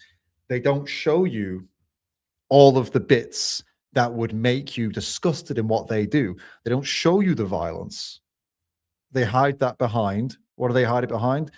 A nice, simple piece of advertising, marketing, propaganda, which is exactly what Tesco and these other supermarkets have been doing, which I think it's sort of funny that he's complaining about this when this is exactly what animal agriculture does. They don't like it when it's done in a way that takes away from their profits, but they love doing it for themselves when it helps them make more money. Product will not be from anything but mass-produced, huge commercial conglomerates, massive factory farms. And more than likely, it will be imported from a different country as well. You bought it thinking it was British. Even Morrison's used to do it, but about 2017, they got called out and they've tried their best to stop doing it. But this practice is rampant across the whole industry. So then you've got another trick, the Union Jack, which can be placed on products even though they've been imported, as long as they've been packed in this country, and other little loopholes. There was a case documented that Lidl put a Union Jack on New Zealand lamb just because it was packed in the UK. So you could have vegetables from Spain, eggs from Poland, chicken from China, and they slap a lovely flag on it, the Union Jack, to make you think it's from here, purely because of where it's packed.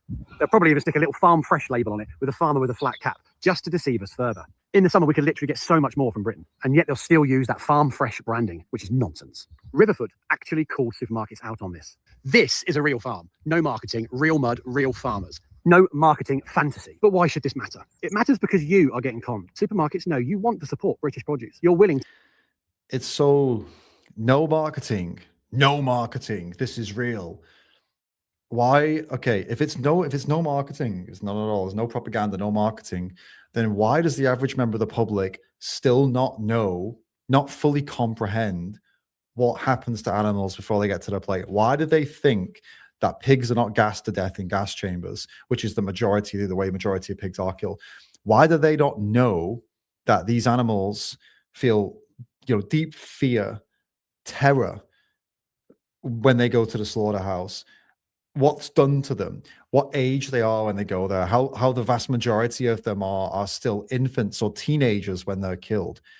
How do they not know about the forced impregnation? How do they not know about all these things then? If this guy's real farmer, we don't do propaganda, we don't do marketing. Well, yes, you do. Your entire industry is constantly doing this. It's just so rich to be upset that other industries, not even other industries, that other people selling the same products as you are doing a different form of marketing, of sketchy marketing than your sketchy marketing than yours, and you've got an issue with that. You know what I mean? It's very rich. Willing to part with your hard-earned cash to buy what you believe is the best, supporting your nation and supporting your farmers. Instead, they're taking the mick, taking us all for idiots, and all while slapping on a premium British price on foreign produce. Yeah, taking us for mugs, taking us for idiots. Exactly. That's what people.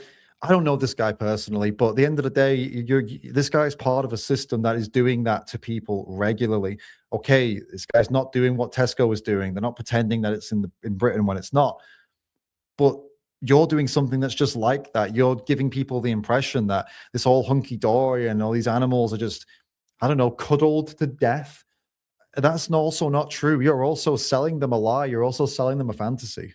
In 2017, they did a survey, and 70% of consumers felt completely conned by supermarkets. They are literally taking something that would be illegal to grow here and slapping on a British flag. And as farmers and consumers, we can't compete with fake. You pay more, supermarkets make more, and we all lose out. If you buy something that's substandard thinking it's British, it can ruin our reputation. You expect the best from British farms, and that's what you should be getting. But we're competing against farms that don't exist. And when you expect the best from British farms, and that's the propaganda that you've advocated. At the end of the day, British farms are no better or worse than a bunch of other farms across Europe. I've been there, I've seen them. They've been exposed multiple times because there's no good way to farm animals to provide enough animal products for the demand that there is in a country in the West. Factory farming is the only way to supply the demand. It is not possible otherwise. That's why 90 to 99% of animal products come from factory farms. So you're selling the people this image, you're selling the people this bloody fantasy that doesn't exist. And the other thing is here, I will give him something. I'll tell you what, I will give him something that I agree that products that would be illegal, For example, if the animals were bred and raised in a system that if you did it in the UK, it would be illegal, they shouldn't be being sold in the UK. Because even though I don't agree with the current system in the UK or any country, If there is a law that exists, that law shouldn't be broken, even if that should apply to imports too. If the public and the government have decided that there are certain things you cannot do to animals in the farming system, that is a foundation to build from. You can't undermine those rules. And I would be against that. Even though I don't agree with them in the first place, I'm happy they exist rather than not existing. So at least I agree with them on that. And that also applies to things like, for example, religious sacrificial killings like kosher and halal. If you live in a country where it has been decided that non-stun slaughter is illegal because of animal welfare concerns, that same country should not make even one exemption for one animal to be killed via non-stun slaughter. That is baffling to me. And as it happens, most countries across the West don't just allow 1 or 2 or 100. They allow millions of animals to be killed via non-stun slaughter for the sake of pleasing people's religions. Now, the thing is, for me, obviously, I don't agree with slaughtering animals full stop. But what chance do we have of changing that if we won't even apply the current laws that we have that are supposed to protect their welfare for the sake of someone's cultural beliefs? You know, it's sick. It's a sick reality that we'll just, oh, okay, you know, nonsense slaughters, bad for the animals. But these religious people are lobbying and they really, really want it. Okay, well, fine. I mean, like you know, as long as you do it in the name of religion, it's fine. But everyone else, you can't do it. Like, what? It's crazy to me.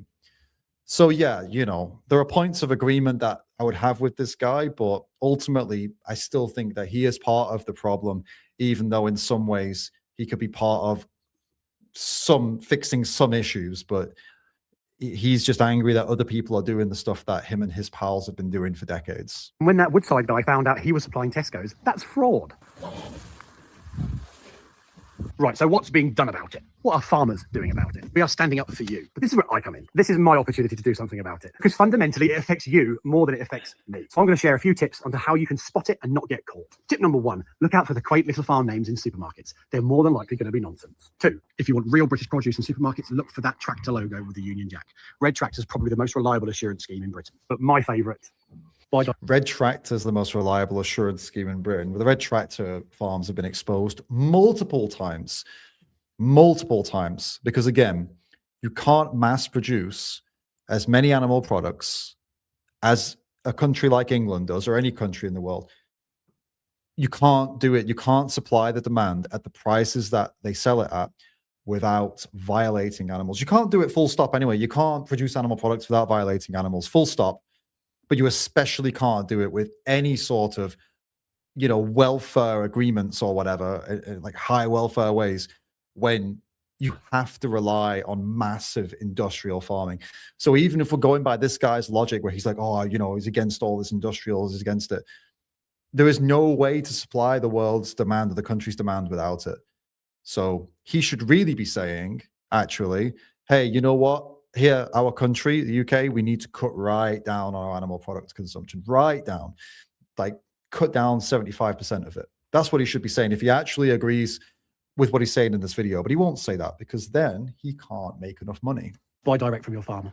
And this is my mission here on this farm, to give you the information you need to make informed choices. I don't supply supermarkets. I can come on here and call them out, and I'm going to make sure I do not stop doing that. Farm washing is undermining you. All right, cool. Yeah, I mean, I said all I got to say about that guy. You know, there's a lot of irony in that one. I think you'll agree. Okay, well, what we're going to do now, we're going to take a look at this video that, guys, I've got to warn you, because if you're here and you're a vegan, this next video apparently is going to convert you to be not vegan. That's what he claims. In 10 minutes. In 10 minutes. Guys, here it comes. You will not be a vegan anymore. How to convert a vegan in 10 minutes. All right, here we go. Picture this. You're at a dinner party. Of course you brought ribeye steaks for everyone to share. As you're slicing the mouth-watering beef, someone has the nerve to say, "None for me. I'm a vegan because I care about the planet." Why would they have nerve to say that? No, I'm good, thank you. I don't eat steak because yeah, because environmental reasons or ethical reasons. Why is nerve? Why is that a problem? Is you're going to eat what you're going to eat, they're going to eat what they're going to eat. They've not told you shouldn't do it. So we're already off to a bad start. The whole room goes silent, awaiting the response from you, the most staunch supporter of eating animal foods. What? This guy's created some scenario in his head. That's so funny. No, that's it. That's it. I'm already done, guys. He's won me over. It only took 19 seconds. Don't panic. In 10 minutes, you'll know exactly how to respond. Calmly, respectfully, and with facts that will flip their vegan world upside down. In this video, we tackle the vegan argument on 3 fronts: the environmental angle, the health claims, and the ethics. And by the end of this video, your friend might not be so vegan anymore.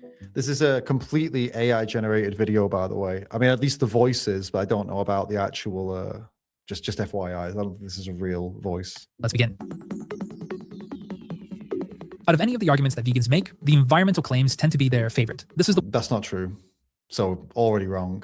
But the thing is, I think the reason that people think that and they go for that is because the ethical arguments are actually really, really difficult to argue against without looking like some sort of sociopath. Whereas the environmental argument, see, now there's a lot of the environmental science is pretty clear, but there is confusion with environmental stuff. And there's a lot of data and there's a lot of different research and there's a lot of people arguing and experts disagree often and all this sort of stuff. I think they go for this because it's like the waters are muddied on environment. And I think that's why he's just said that. But the reality is that is not where most vegans go. So that's just a barefaced lie. Just easier to argue about. That's why he's gone there. This is the one that they feel most confident about. Here's the vegan script that they've memorized. Animal agriculture is destroying the planet. This is because of greenhouse gases. Cows produce methane from farting and burping, which is more powerful than CO2 in warming the atmosphere and accelerating climate change. Land use. Animals take up valuable land for grazing that we could use for growing food for humans. Not to mention the land that is used to grow crops and grains to feed the cows. Water use. Animal agriculture requires insane amounts of water use. A single pound of beef takes 1,800 gallons of water to produce. Factory farm pollution. Animal factory farms pollute our air and contribute to methane emissions. Okay, pause. So these are all arguments that people who eat plant-based for environmental reasons will use. These are arguments that a vegan will often use to defend themselves if somebody is trying to claim that if somebody cares about the environment, they maybe talk about it, or if there's claims, but generally, no, this is not the default position that vegans go to, and it's definitely not where vegans go first. Maybe he's just watched Cowspiracy or something, and then... Their argument is actually logical and has real merit. Factory farming of animals is undoubtedly destructive. But here's what vegans rarely acknowledge. Factory farming of plant crops is no better. First, let's agree with them and say that they are correct about industrial animal agriculture. This will disarm their defensive posture. Then we can reframe their mindset. The issue isn't meat versus plants, it's industrial versus regenerative. Man's compromise. Yeah, so regenerative farming, if you were to take regenerative animal farming and scale it to the point that it could supply the demand for the world's demand for animal products, I believe you would need at least one more planet. It's not scalable. There's not enough land for it. And so if actually this person's claim is that we need regenerative animal farming to replace factory farming, people would have to reduce their consumption of animal products by around 75% at least. And so if that's what he's going to argue, well then, okay. I mean, that's a better world than we have now. So it's a good step. I don't think that's what he's going to argue though. Form of growing food versus the way that nature intended. When we remove the factory farm model, the way that nature intended, I just heard him say. So yeah, did nature intend us to domesticate and breed species of animals that grow too fast and grow too big and grow too much wool and lay too many eggs? Is that how nature intended? Because that's what we have. Selectively bred animals that have been mutilated and manipulated to the point where they actually depend on humans, because if we don't, as we breed them, they couldn't go out to the wild and survive for very long because of all these health issues that they are bred into them, because generally they're only supposed to be alive for between a couple of months and a couple of years because of the way they've been bred. So no, I don't think that's as nature intended. Most vegan environmental arguments disappear. You can kindly let them know that what's actually causing the most damage to the environment today is industrial plant agriculture. This is because... That's not true, but yeah, go on. Because of the deforestation required to grow massive monocultures of corn, soy, wheat, and other vegetables at scale. Everything... Yeah, so corn, soy, and wheat, the vast majority of those monocrop monocrops are grown for animal feed. And some people have tried to argue specifically with corn that actually, no, it's not. They argue that it's biofuel. But the only reason that so much of that is used for biofuel is because it has multiple purposes. As in, it's some of these crops are not actually good for some of the purposes they're grown for.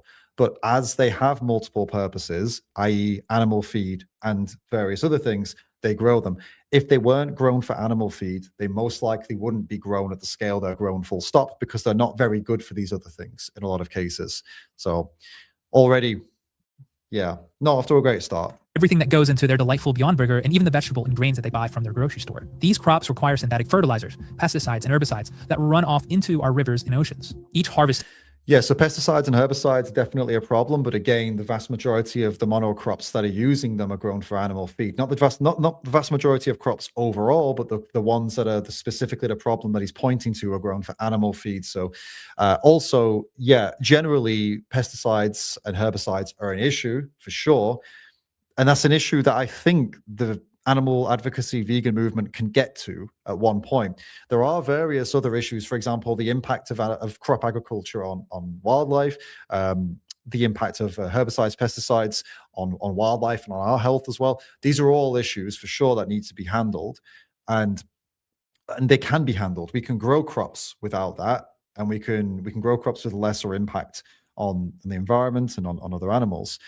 And but the priority in terms of the harm that we're doing to animals and the environment, priority is animal agriculture. It's night and day. So that's the priority. That's what we have to focus on as a first point. You're never going to convince people to improve the impacts that crop farming has on the planet before you can convince them to stop mass breeding billions of animals, feeding them those crops and killing them. It would be wild to think that that would come before the other. Harvest depletes our topsoil without giving anything back in return. And there is immense wildlife habitat lost from turning diverse ecosystems into endless fields of grain. So ask them. Which is mostly for animal feed and also for grazing as well, for cows to graze on. It's wild that this person didn't realize that the vast majority of the deforestation is for ranchers, for cattle ranchers. Like in these countries like Brazil, for example. I can't believe that he never actually considered that while making this. Or maybe he did, but just didn't want to, because obviously he's trying to make a video that argues with vegans. Have you heard of regenerative agriculture? Animals are actually essential for restoring dead soil and bringing harmony back to nature. In a healthy ecosystem, animals are the engines for nutrient recycling. Grassland. Yeah, we already covered this. Regenerative agriculture isn't scalable. The main guy, I can't remember his bloody name, who came up with these regenerative systems, has already admitted that they are not scalable to supply the world with animal products. It's just not. It's just impossible to do that. It's a niche, fringe way of producing animal products, rearing animals, and just not scalable at all. So yeah, 75 to 80% reduction in animal products, and then regenerative can supply the world. Without that, it's not happening. Grasslands make up 40% of the Earth's land and aren't proper for growing crops. They require ruminant grazing in order to properly function. A regenerative farm actually sequesters carbon back into the land and rebuilds topsoil. A well-managed acre of cattle can capture more carbon than it produces. This is important because carbon-rich soils have higher water retention, more topsoil, and more microorganisms that support a healthy ecosystem. More carbon in the soils means less carbon in the atmosphere. So in short, cows don't destroy ecosystems. When raised regeneratively, they rebuild them. The next pillar of the... Yeah, and again, regenerative agriculture, just all, by the way, we all know here, everyone knows here that, we're against animal exploitation. We want a world where we don't rely on animals for our food system or for any other purpose, because we value the animal as an individual that has their own interests, and that doesn't want to be bred into a system like this to be exploited. We know this, right? We're all on that same kind of starting point. And so I'm not going to keep on repeating that as we go through, but just to deal with what he's saying here, talking about, how cows are not destroying the planet as long as they're in regenerative farms. Regenerative ag isn't scalable, and the cows rearing of cows, the breeding of billions of animals overall, actually across all farming, is destroying the planet, because 90 to 90% of animals are born into captivity in factory farms. He knows that. So it's disingenuous to say, oh, that's not destroying the planet. Well, it is. You're talking about, oh, how it could be. It could be this way. And it could, well, it's not that way. And it never will be that way because it's not scalable. Talk about the situation we have now and a solution to it now. The solution is not regenerative. It's not a solution. The solution is to move towards a system, an animal-free food system. So in short, cows don't just health and nutrition side effects. Vegans think that they have discovered a cleaner, superior, and more enlightened way of eating. That's not true. Some vegans maybe, but that's not a good argument. Vegan diet isn't automatically some enlightened, healthier way of eating. Most vegans that I've met are not particularly enlightened or super healthy. They're eating fries and pizzas and burgers and whatever they feel like. They live perfectly standard average lives. They just remove the animal products from it and put in some different replacements. Oreos and soda for everyone, Crocker Shark says. Exactly. So yeah, this guy's already, again, misrepresenting what veganism is. Some people do get a health kick and they do go on a health kick and they eat a very, very healthy plant-based diet and they go on to achieve incredible things. We've got, award-winning runners, championship runners. We've got 2 vegans, just both won international strength competitions. So yeah, totally possible, but not automatic. Just by eating plants instead of animals, you're not just going to be Superman right away. You've still got to work hard. You've still got to train hard. You've still got to make sure you're eating a healthy diet. You can't just eat Oreos and drink Coca-Cola and eat fries and be healthy, obviously. That meat is the main cause of modern disease in humans, and that plants are the most nutrient-dense foods that exist. Man, this is no. Nutrient dense doesn't matter, first of all. Okay, we're not in survival situations looking for the most nutrient dense foods, but I've never heard anyone say plants are the most nutrient dense foods that exist. I've never heard anyone say that. I've only ever heard carnivore dieters say the same thing about liver or meat, right? That's all I've heard. I've made a joke by saying that I've said like Huel is the most nutrient dense food that exists, meal drink, but it's just joking around. There's no value on this. We're not out surviving in the bloody jungles. We don't need to worry about what's nutrient dense or not, as long as we're eating well. What was the other thing you said? Oh, meat's causing all of our diseases. Again, no, that's not a position that most vegans hold, that meat causes all of our diseases. I mean, there's a bunch of evidence for red meat being linked to the 3 biggest killers, right? But if someone's eating other animals, it's not like automatically they're going to get a disease and die. That's not what we're saying. You can be healthy and not be vegan. I mean, anyone who says the opposite of that, I'm sorry, but you're living in an alternate reality. Of course, you can be a healthy person who isn't vegan. There's loads of them. The majority of healthy people in the world are not vegan, right? So again, what this person is doing here is he's making what's called a straw man fallacy. So when you do this, basically you build up a straw man. So you're building up a fake version of a real argument to make it easier to burn it down, right? So if a vegan says, hey, we can be healthy as vegans and, we don't need to eat animals. We can be healthy.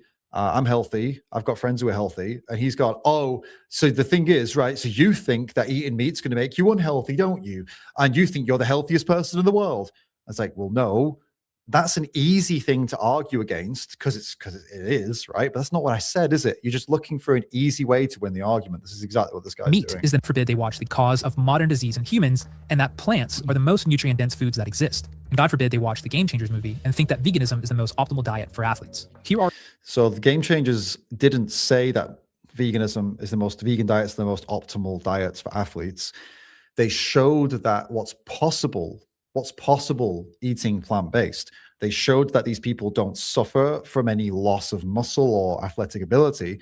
They showed that consumption of some animal products may inhibit your performance in certain areas, but I don't believe the film ever made the case that this is the way, 100% the only way. I actually think it was a lot more nuanced than that.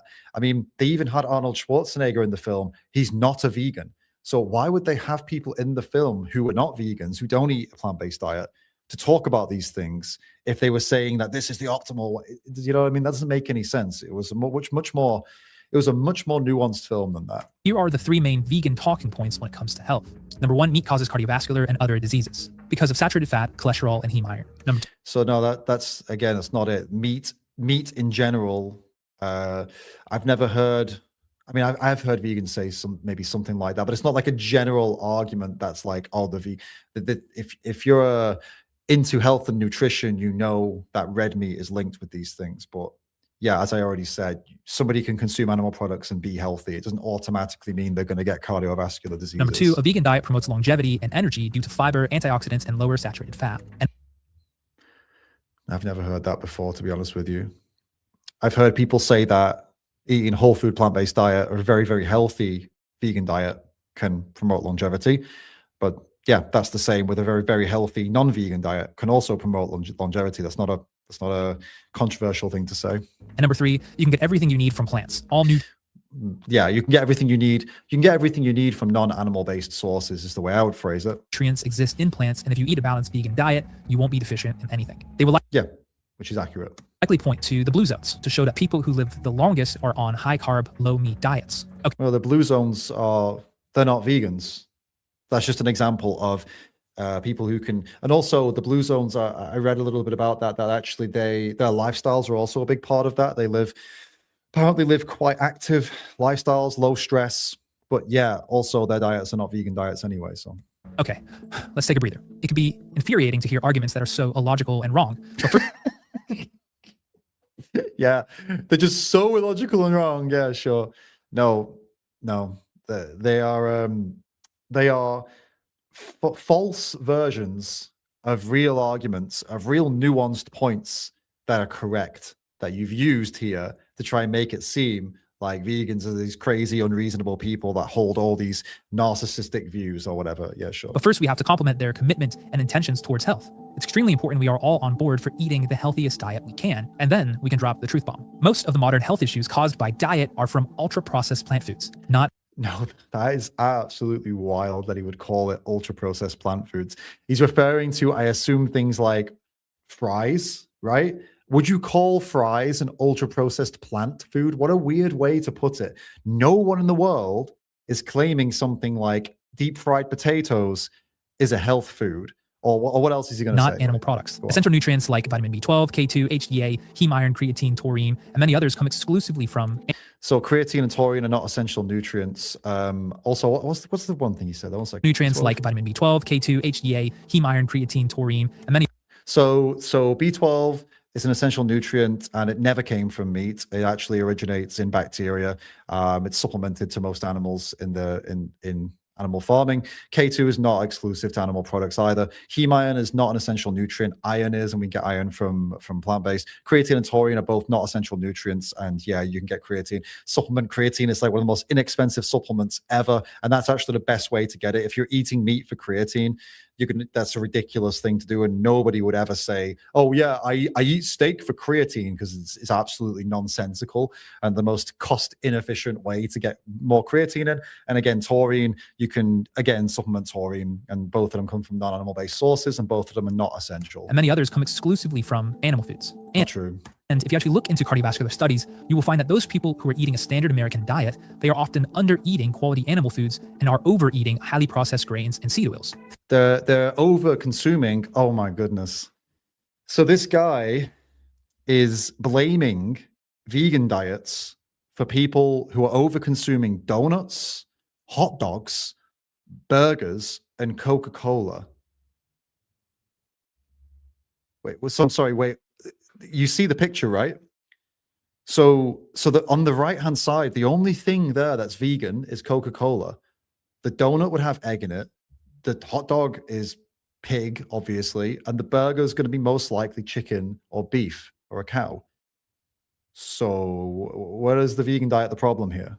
Think a McDonald's diet. The high levels of saturated fat and cholesterol that we find in meat are actually nutritious and required for proper hormones, brain health, and cellular function. Just the high levels of cholesterol in animal products, he's saying, are actually good for you. Well, the vast majority of the world's cardiologists and surgeons, heart surgeons would disagree with that strongly. That's absolutely wild. It's an inversion of reality. Just like when we covered the environmental argument, we must reframe focus away from meat versus plants, its ancestral, real whole foods versus modern industrial foods. Ancestral, real whole foods. That's a good one.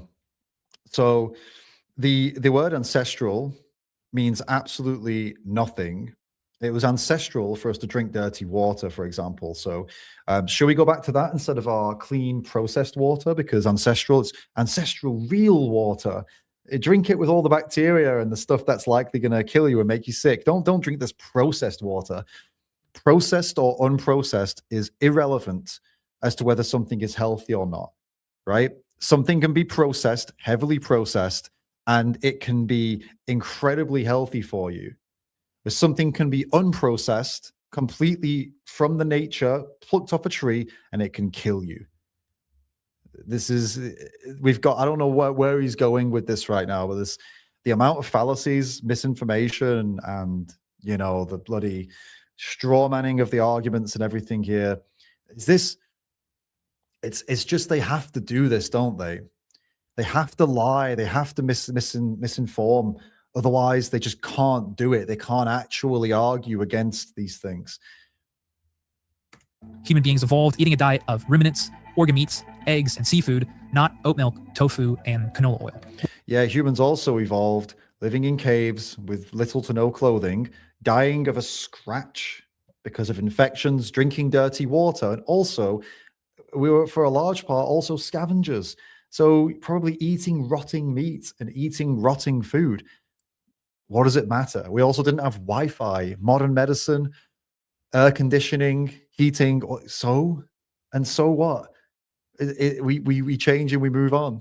When people add high-quality animal foods like organs back into their diet, deficiencies disappear. They have better energy, hormones, blood sugar, and muscle retention. So people who go from eating a standard American diet, let's say, heavily processed, bad heavily processed foods, okay, that are known to be bad for our health, likely nutrient deficient because of eating a poorly balanced diet.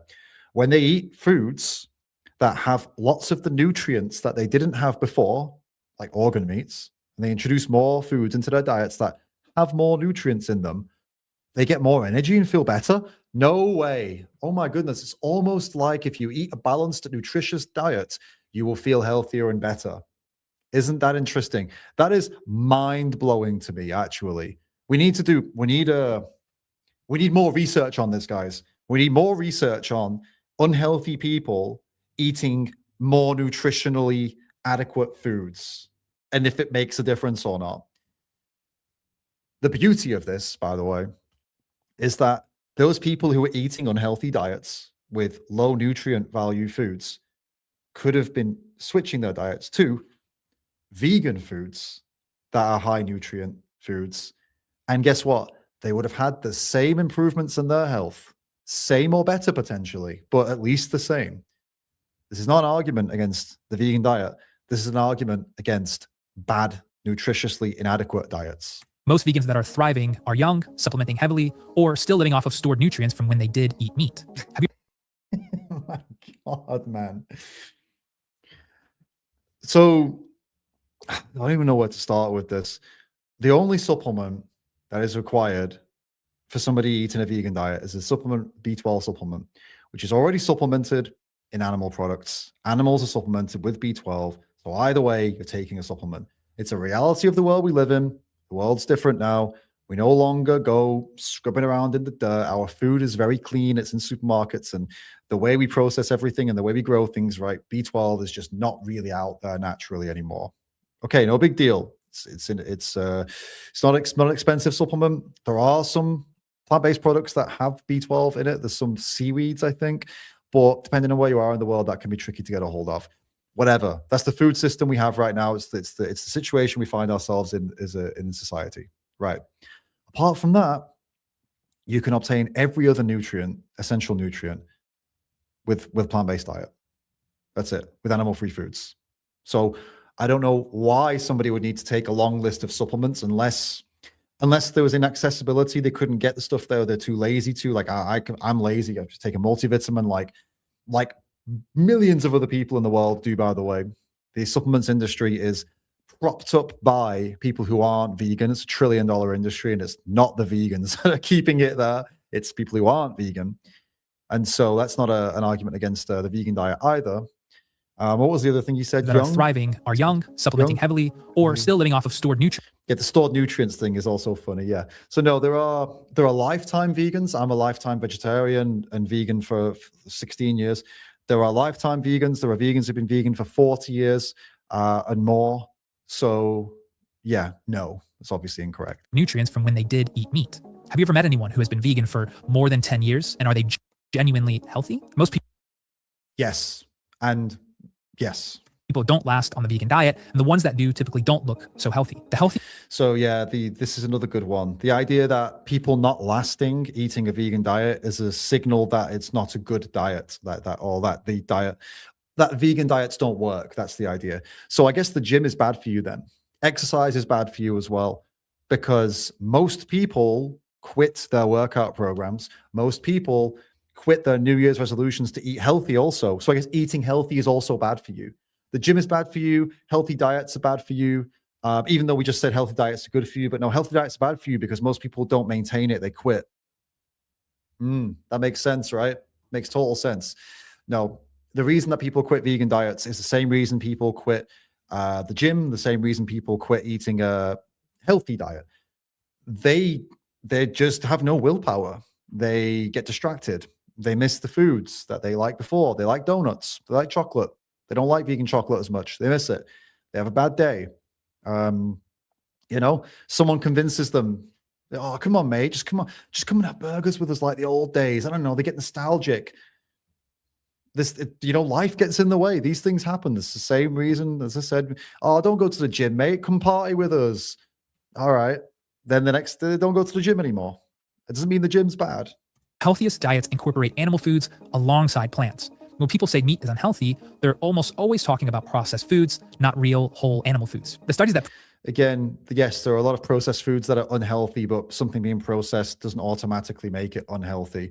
And there are people, 400% certainty, who are extremely healthy and consume processed foods versus people who consume, poor diets, but less processed foods. Like, this is also possible. There is nuance to this. That prove meat is harmful don't distinguish someone eating steak and eggs from someone eating a Big Mac with fries and a Coke. The people avoiding meat in those studies tend to exercise more, smoke and drink less, and eat fewer processed foods. That's what we call the healthy user bias. When you isolate eating whole animal foods and control for lifestyle variables, the meat causes disease effect disappears. The problem... That's not true.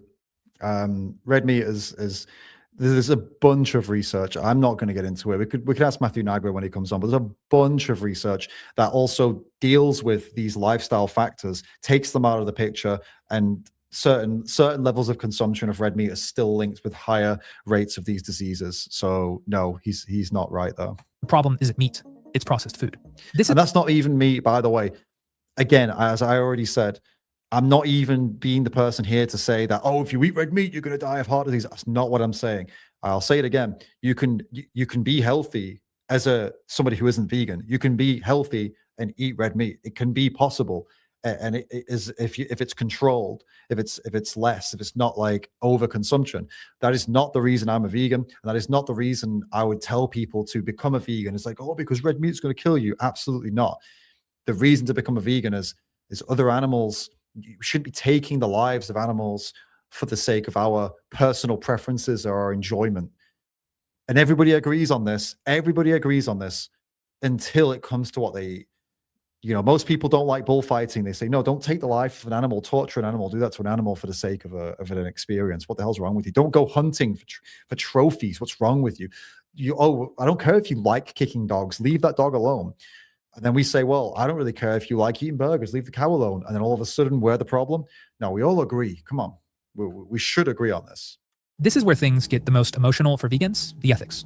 We must tiptoe carefully here to not upset our vegan friend, but to open their mind. The core of the vegan argument is that killing animals is unnecessary, cruel, and immoral. Full stop. Their argument is binary and absolute, which feels powerful to them. But this simple argument collapses. No, it's not binary and absolute, actually. There's again is taking the vegan position here on ethics and turning it into something that is more like a kind of a cultish mentality. Like, oh, it's absolute. It is never okay to exploit or kill animals, ever, ever, ever. Well, that's not true. That's not true. I am not going to tell somebody to die, right, before they would go and consume an animal product, or before they would go and hunt. I'm not in the business of that. And as vegans, we're not some sort of cult that requires people to harm themselves to be part of like this this movement, right? As for me, what does it mean to be a vegan? To what am I going for? Why am I an animal advocate? Because I want the world. I do not agree with the system that we have. I do not agree with how we view animals and what we do to animals as we have it right now. We are, it's all about our entertainment. We breed them, we abuse them, we exploit them, we kill them, all for our recreational purposes, our purposes and our entertainment. It's a disgrace. We rely on them as resources for our food system. They're not resources, they're individuals. I disagree with this entirely. And we can change this. We can change this in a massive way. Now, if there existed some people where it just can't change, it's not possible to change it for them. It's not feasible. Do I tell them, okay, then starve to death and die? No. If someone's been attacked by an animal and the only option they have is to kill them, do I say, no, don't defend yourself, just die, be a vegan. Vegans don't hurt animals. No, you have to shoot the animal. You have to do something that hurts the animal. It's very simple. To me, self-defense, necessity, these things, in times of necessity, in times of survival, our usual moral systems that we would stand by change. None of you would ever murder somebody. But if somebody was going to murder you, or if it was some crazy scenario where you had to put someone out of their misery or something in a horrible situation, then all of a sudden, murder isn't really murder anymore, right? Animals are completely defenseless, completely vulnerable and defenseless beings. We'd never hurt them. The same way we would never hurt children. If there's a situation where a child is suffering and your only option is to put them out of their misery, then you would hurt them, wouldn't you? You would put them out of their misery. If, God forbid, you were in a country where they had child soldiers and they were shooting at you, what are you going to do? You're going to let them kill you, or are you going to fire back? If you have a gun, you're going to do it. So in certain circumstances, our usual moral systems don't apply. This is a nuance of veganism that I think we should ensure that we cover, so people don't think that we're some sort of cult that is like, no, it's always black and white forever, no matter what. Well, that's just not. We don't live in a world in a vacuum. There are exceptions and there are situations where we have to have tough decisions and we have to make tough decisions, ones that we wouldn't normally make in day-to-day life. Again, you wouldn't normally murder someone, but in some cases, maybe you would. You wouldn't normally hurt an animal, but in some cases, maybe you would. But these are really extreme cases. We shouldn't just murder someone willy-nilly, walk around the streets killing people. We shouldn't just go around killing animals willy-nilly either. That's the point. Is when we add real-world ecology back into the discussion. Their main talking points are that 1, animals are sentient and capable of suffering, so eating them is inherently unethical. 2, we don't need meat to survive, so killing animals is easily avoidable. 3, factory farming of animals leads to mass suffering and cruelty. There is no such thing as humane slaughter. Once again, we can disarm their defenses with agreement. All life is deserving of respect and honor. But is a vegan diet really cruelty-free? A vegan diet objective? No one ever claimed the vegan diet was cruelty-free. Again, you see that? He makes some points that are the strongest versions of, like those 3 points that he mentioned there were actually quite strong arguments that vegans make. And immediately, instead of actually dealing with those points, he's like, oh, well, here's why vegans are hypocrites. Okay, let's imagine he's right. Vegans are really big hypocrites on this point. That still doesn't make those other points wrong. You can't say, if someone says to you, hey, stop punching that person in the face, you shouldn't punch that person in the face, and you say to them, well, you punched someone in the face, that doesn't mean it's okay for you now to punch somebody in the face. They're still right in telling you to stop doing it, even if they're not consistent themselves. And that's exactly what this guy's doing right now. But as it happens, you know, we're not hypocrites because we don't claim that a vegan diet has no impact on animals. It's not a claim that any vegan should make. Objectively kills more animals, but just in a way that you don't see. So no, vegan diet does not kill more animals than an animal-based diet. That's physically impossible when you consider that they're killing, physically killing animals, as in like fish and land animals. It's in the trillions. It's 3 trillion. And then that doesn't even include the monocrop agriculture, which has a big impact on wildlife, even by their own admission, because that's what they're trying to claim here, for the feed for those animals. You put that on top of the other one, absolutely zero chance that a vegan diet is impacting more animals than an animal-based diet. And as we already said earlier, you can improve plant-based systems so that they impact less animals. You can't improve a system that is literally designed to breed as many animals as possible, exploit and kill them. You can't improve that. It will always involve breeding animals into captivity, exploiting and killing them. What are you going to improve? How are you going to improve it? Put a VR headset on the cows? Literally, there's no level of improvement you could get to. The only way you could improve it would be to have it lab meat, clean meat.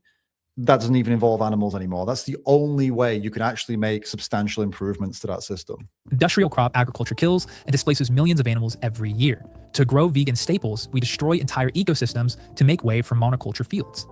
We already went over that the vast majority of the monoculture fields are for animal feed, not for a vegan diet. How crazy is it to say that less than 1% of the world population is responsible for all of the monocrop agriculture? What a ridiculous position to take. This displaces and kills millions of mice, rabbits, fawns, snakes, ground nesting birds, billions of insects and other animals. So we've been through all of that. And actually, when they talk about this, by the way, it's quite interesting because they play this up. They play the impact of crop agriculture up for this argument. The reality is there's been research done on it, and it's nowhere near the level that they claim it to be, right? That's just the reality of that. It's still a problem, but it's nowhere near this level that they all act like it is. But the irony is, anyway, even if we take him at his word, animal agriculture is more of a problem for this than straight up plant agriculture for humans anyway. So it's a kind of a lose whichever way you spin it. A vegan diet doesn't avoid death, it just moves it out of sight. To reframe it for our vegan friend, the goal... Yeah, that's the irony. The irony of claiming that the vegans are the ones who are putting the death and impact on animals out of sight. No, that's not what we're doing. That is what the entire meat, dairy, and egg industries are designed to do. They are designed to directly breed, mutilate, and extract as much as they possibly can from these living beings while maintaining that there is absolutely no violence whatsoever and it's all wonderful and beautiful and perfect. That is massive projection to say that the vegans are the ones doing that. The goal in growing food to sustain humans isn't zero death. It's to honor the cycle of life. The goal of vegans isn't zero death. You can't achieve zero death. It's impossible. Every single person alive today has an impact on animals, whether they like it or not, vegan or not. But what we're trying, we acknowledge that we're trying to improve that, right? We're never going to get to a zero impact place. Doesn't mean we shouldn't try to get as close to that as possible, even though we know it's not possible, right? The only way could be, I don't even know. There'd have to be some sci-fi future that could make it possible to have like zero impact, but it doesn't mean we shouldn't try to make things better. Life and death is unavoidable in nature. It operates on symbiotic death, where each life form gives way to the next. We can agree with them. You just quoted The Lion King. What is it? What was it? The antelope. Oh, what was it? What is the whole quote? He basically just quoted The Lion King. Let me just pull it up. Do you remember it? I'm not going to be able to do it. It'll get me for copyright. It's the antelope eat the grass. We eat the antelope, and then we die and go back to the earth. It's the circle of life, or whatever it is. He's basically just said that. Listen. Unavoidable in nature. It operates on symbiotic death, where each life form gives way to the next. We can agree with them that factory farming... Symbiotic death. Each life form gives way to the next. Oh, isn't that wonderful? It's almost like it came from a cartoon. ...of animals is not the way to go. But when we refocus their attention to regenerative agriculture, we will see that it produces the fewest deaths per calorie. There is... Not Scalable factory farming is the only way to provide the current demand for animal products across the world. I'm going to have to keep repeating that over and over again, because this fantasy that regen is going to save the world and it's just the best thing is a completely nonsense. Even if we do away with the fact that we don't want to use animals as resources, that we're against that, they're individuals, we shouldn't breed them and kill them, breed them, manipulate them, violate them, kill them. We just put that aside. Even if we don't care about that, it doesn't work. It is not a practical solution to the problem of factory farming. There is no habitat destruction, no tilling, no pesticides needed, and regeneratively raised animals live better lives. They spend every day outside, grazing, moving, living in herds, eating their natural diet with low stress, no confinement, and no feedlots. Again, I will say I appreciate that he's speaking out against factory farming, but the only logical conclusion of being against factory farming is to encourage, if you're not on board with veganism, the next step for you as somebody who is against factory farming is to encourage a monstrous reduction in the consumption of animal products. Anyone who is actually an anti-factory farming advocate should be encouraging reduction as a first priority, not regen. Regen cannot supply the demand that people currently have. You have to get them to reduce massively. And a world where everybody has massively reduced would be significantly better than the one that we have now where animals are concerned. So if that was what this guy was saying, then, at least there'd be some level of agreement that, okay, yeah, good message, tell people to cut down. But this video is just saying, oh yeah, vegans are wrong, ridiculous arguments, eat as much as you want and just tell people regen. That's not a solution to any of these issues. One cow can feed a family for a year with just one intentional humane death, instead of thousands of accidental ones with a vegan diet. And that's such a misnomer when they do this. Oh, one cow can feed people for blah, blah, blah. They make you think like, oh, someone's just got a cow in their garden and they've got one cow in their garden and that's 1 year. They're going to get another cow in their garden, that's another year. No, that's not how we live, and it's never going to be how we live. Even if I agreed with you, it's such a ridiculous concept to even put out there when we're talking about our food industries and the issues with them and how 90 to 99% of our food comes from factory farming. Statements like that are just a complete waste of time and a complete distraction from the issues. And that family can actually be nourished in a way that supports a thriving body and a life with the only nutrition that animal foods can provide. Again, the only nutrition that animal foods can provide.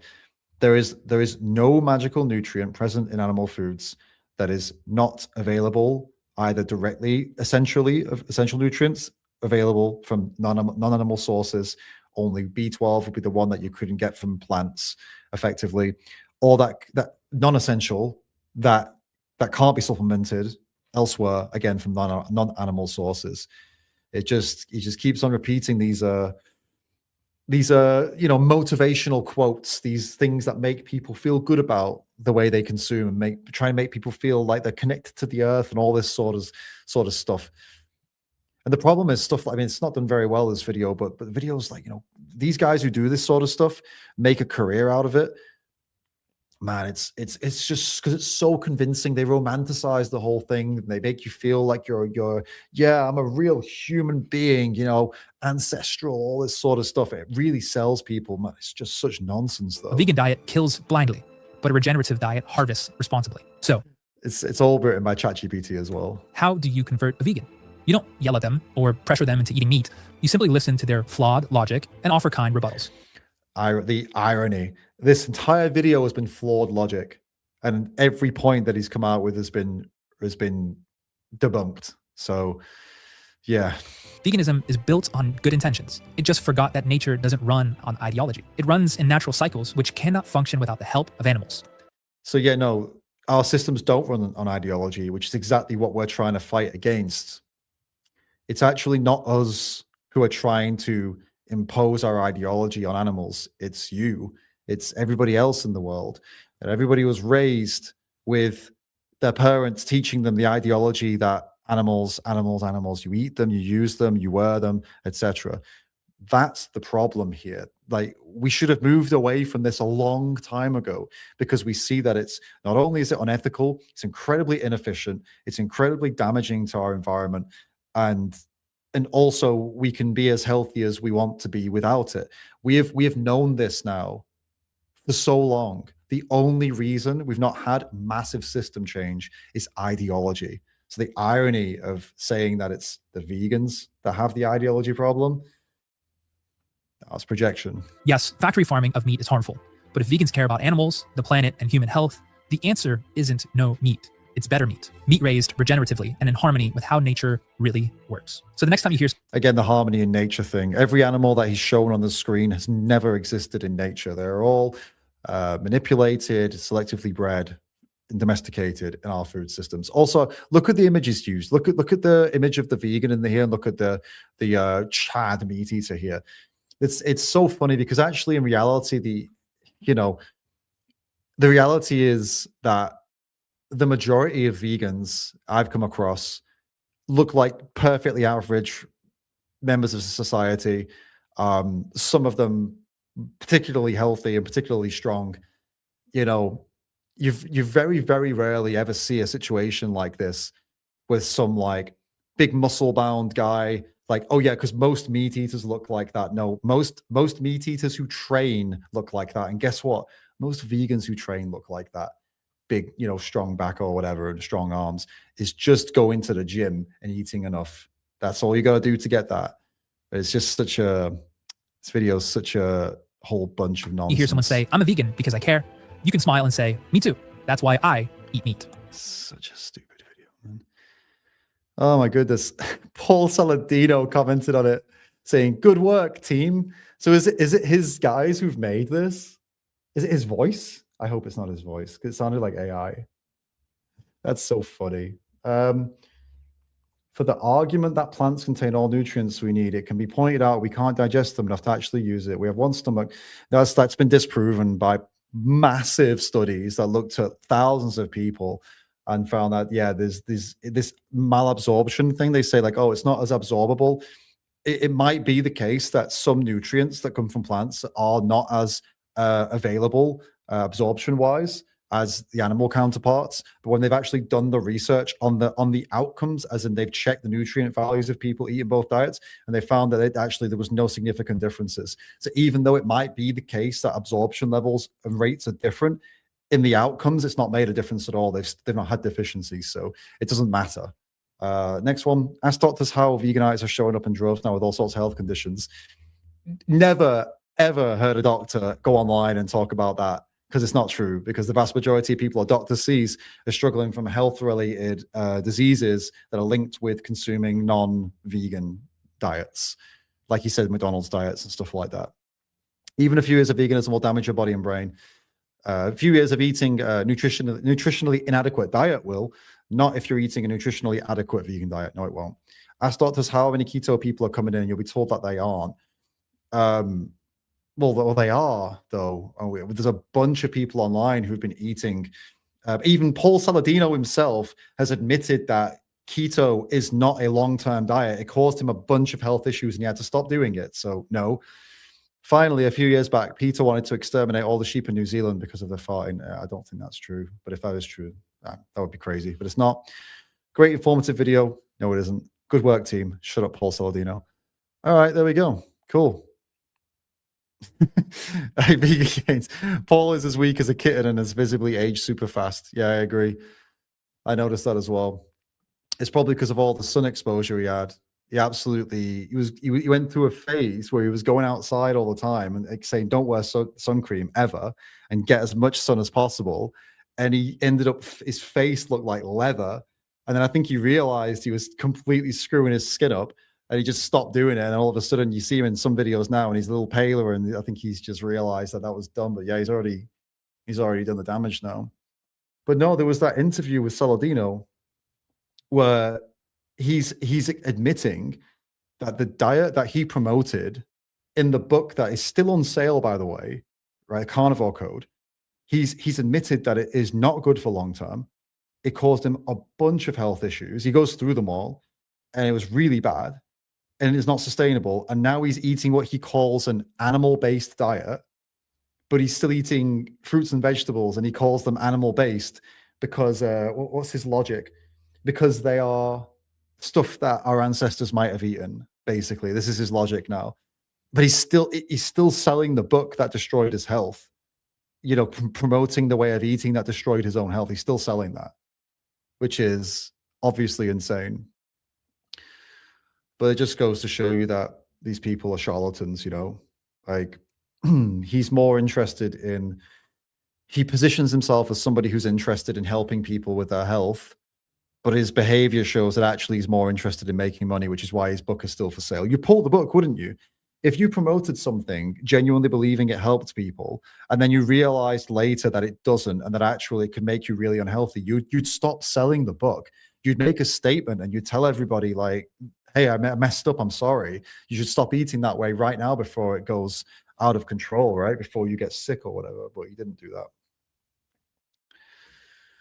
So yeah, great video. I won't lie, guys, it was annoying.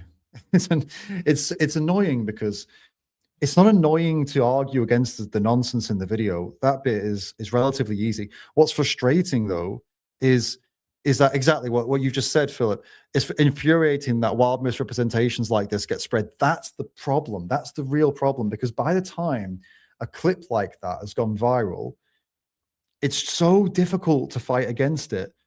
Even if you've got all the points, even if you know you're right and you're arguing against it and you know you make sense, it doesn't matter, because it's nowhere near as sexy as what they said. It's not. You being like a nerd or whatever and debunking them, it's never as exciting or fun as the stuff they claim. It just makes us look like vegan nerds, know-it-alls, ruining everyone's fun. And it's really hard to get around that. You know, you can be 100% right, you can be completely correct, but you can still lose the argument, and you can still lose the battle, right? And that's like it's the ultimate problem for us as advocates, is that we are so right so often, and the arguments are watertight, but we still lose because the public is more convinced in a lot of cases by a charisma and by something that's romantic and sounds really nice, versus the cold, hard truth that the vegan comes out with. Which is why it's so good to have, you know, charismatic and vegans who are, you know, got a lot of charisma and a lot of that kind of likable energy. But it's still, you're still swimming upstream, because, you know, no matter how much charisma you have, you're still going to have to deal with the fact that people don't want to listen to what you have to say. They prefer the comforting lies. They don't want the uncomfortable truth. And that's why videos like that are really dangerous. And it's why it's important. I think it's really important, for example, for videos like Danny Yishay makes, where they're just pointing and making fun of some of these things rather than trying to debunk them, because it helps people laugh at something silly, right? And then they can maybe that helps a little bit, right? Okay. Well, guys, this was great. It was nice to come back again. I've enjoyed being back. It's been a long time, as I said, since we've done anything like this. Hope you guys enjoyed it too. I'm going to love you and leave you. I'm going to say goodbye for now, but I'm going to make this more of a regular thing. We're going to do these state of the scene videos a bit more.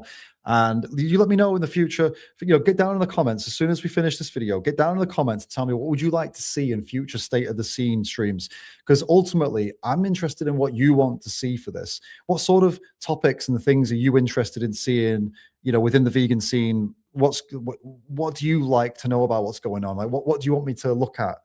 People maybe want me to bring on as well, videos that you think are interesting, topics, people, activists that you think are interesting, all this sort of stuff. You get down in the comments as soon as we finish and you tell me what you are most interested in, and I'll see what I can do in the next one. I'll try and make this, as I said, a regular thing. I don't know how regular we're going to be, but I'll do my best. And yeah, guys, thanks again for everybody. Thanks for everyone who sent donations. Thanks everybody who stuck around for the entire thing. If you're not subscribed, subscribe. If you watch it on the replay, that's pretty cool that you got this far. You're a legend. Tell me in the comments if you watch it on the replay. Say, I stayed for the whole thing. And I'll give you a love heart if you do that. Keep it real, guys. I'll catch you in the next one.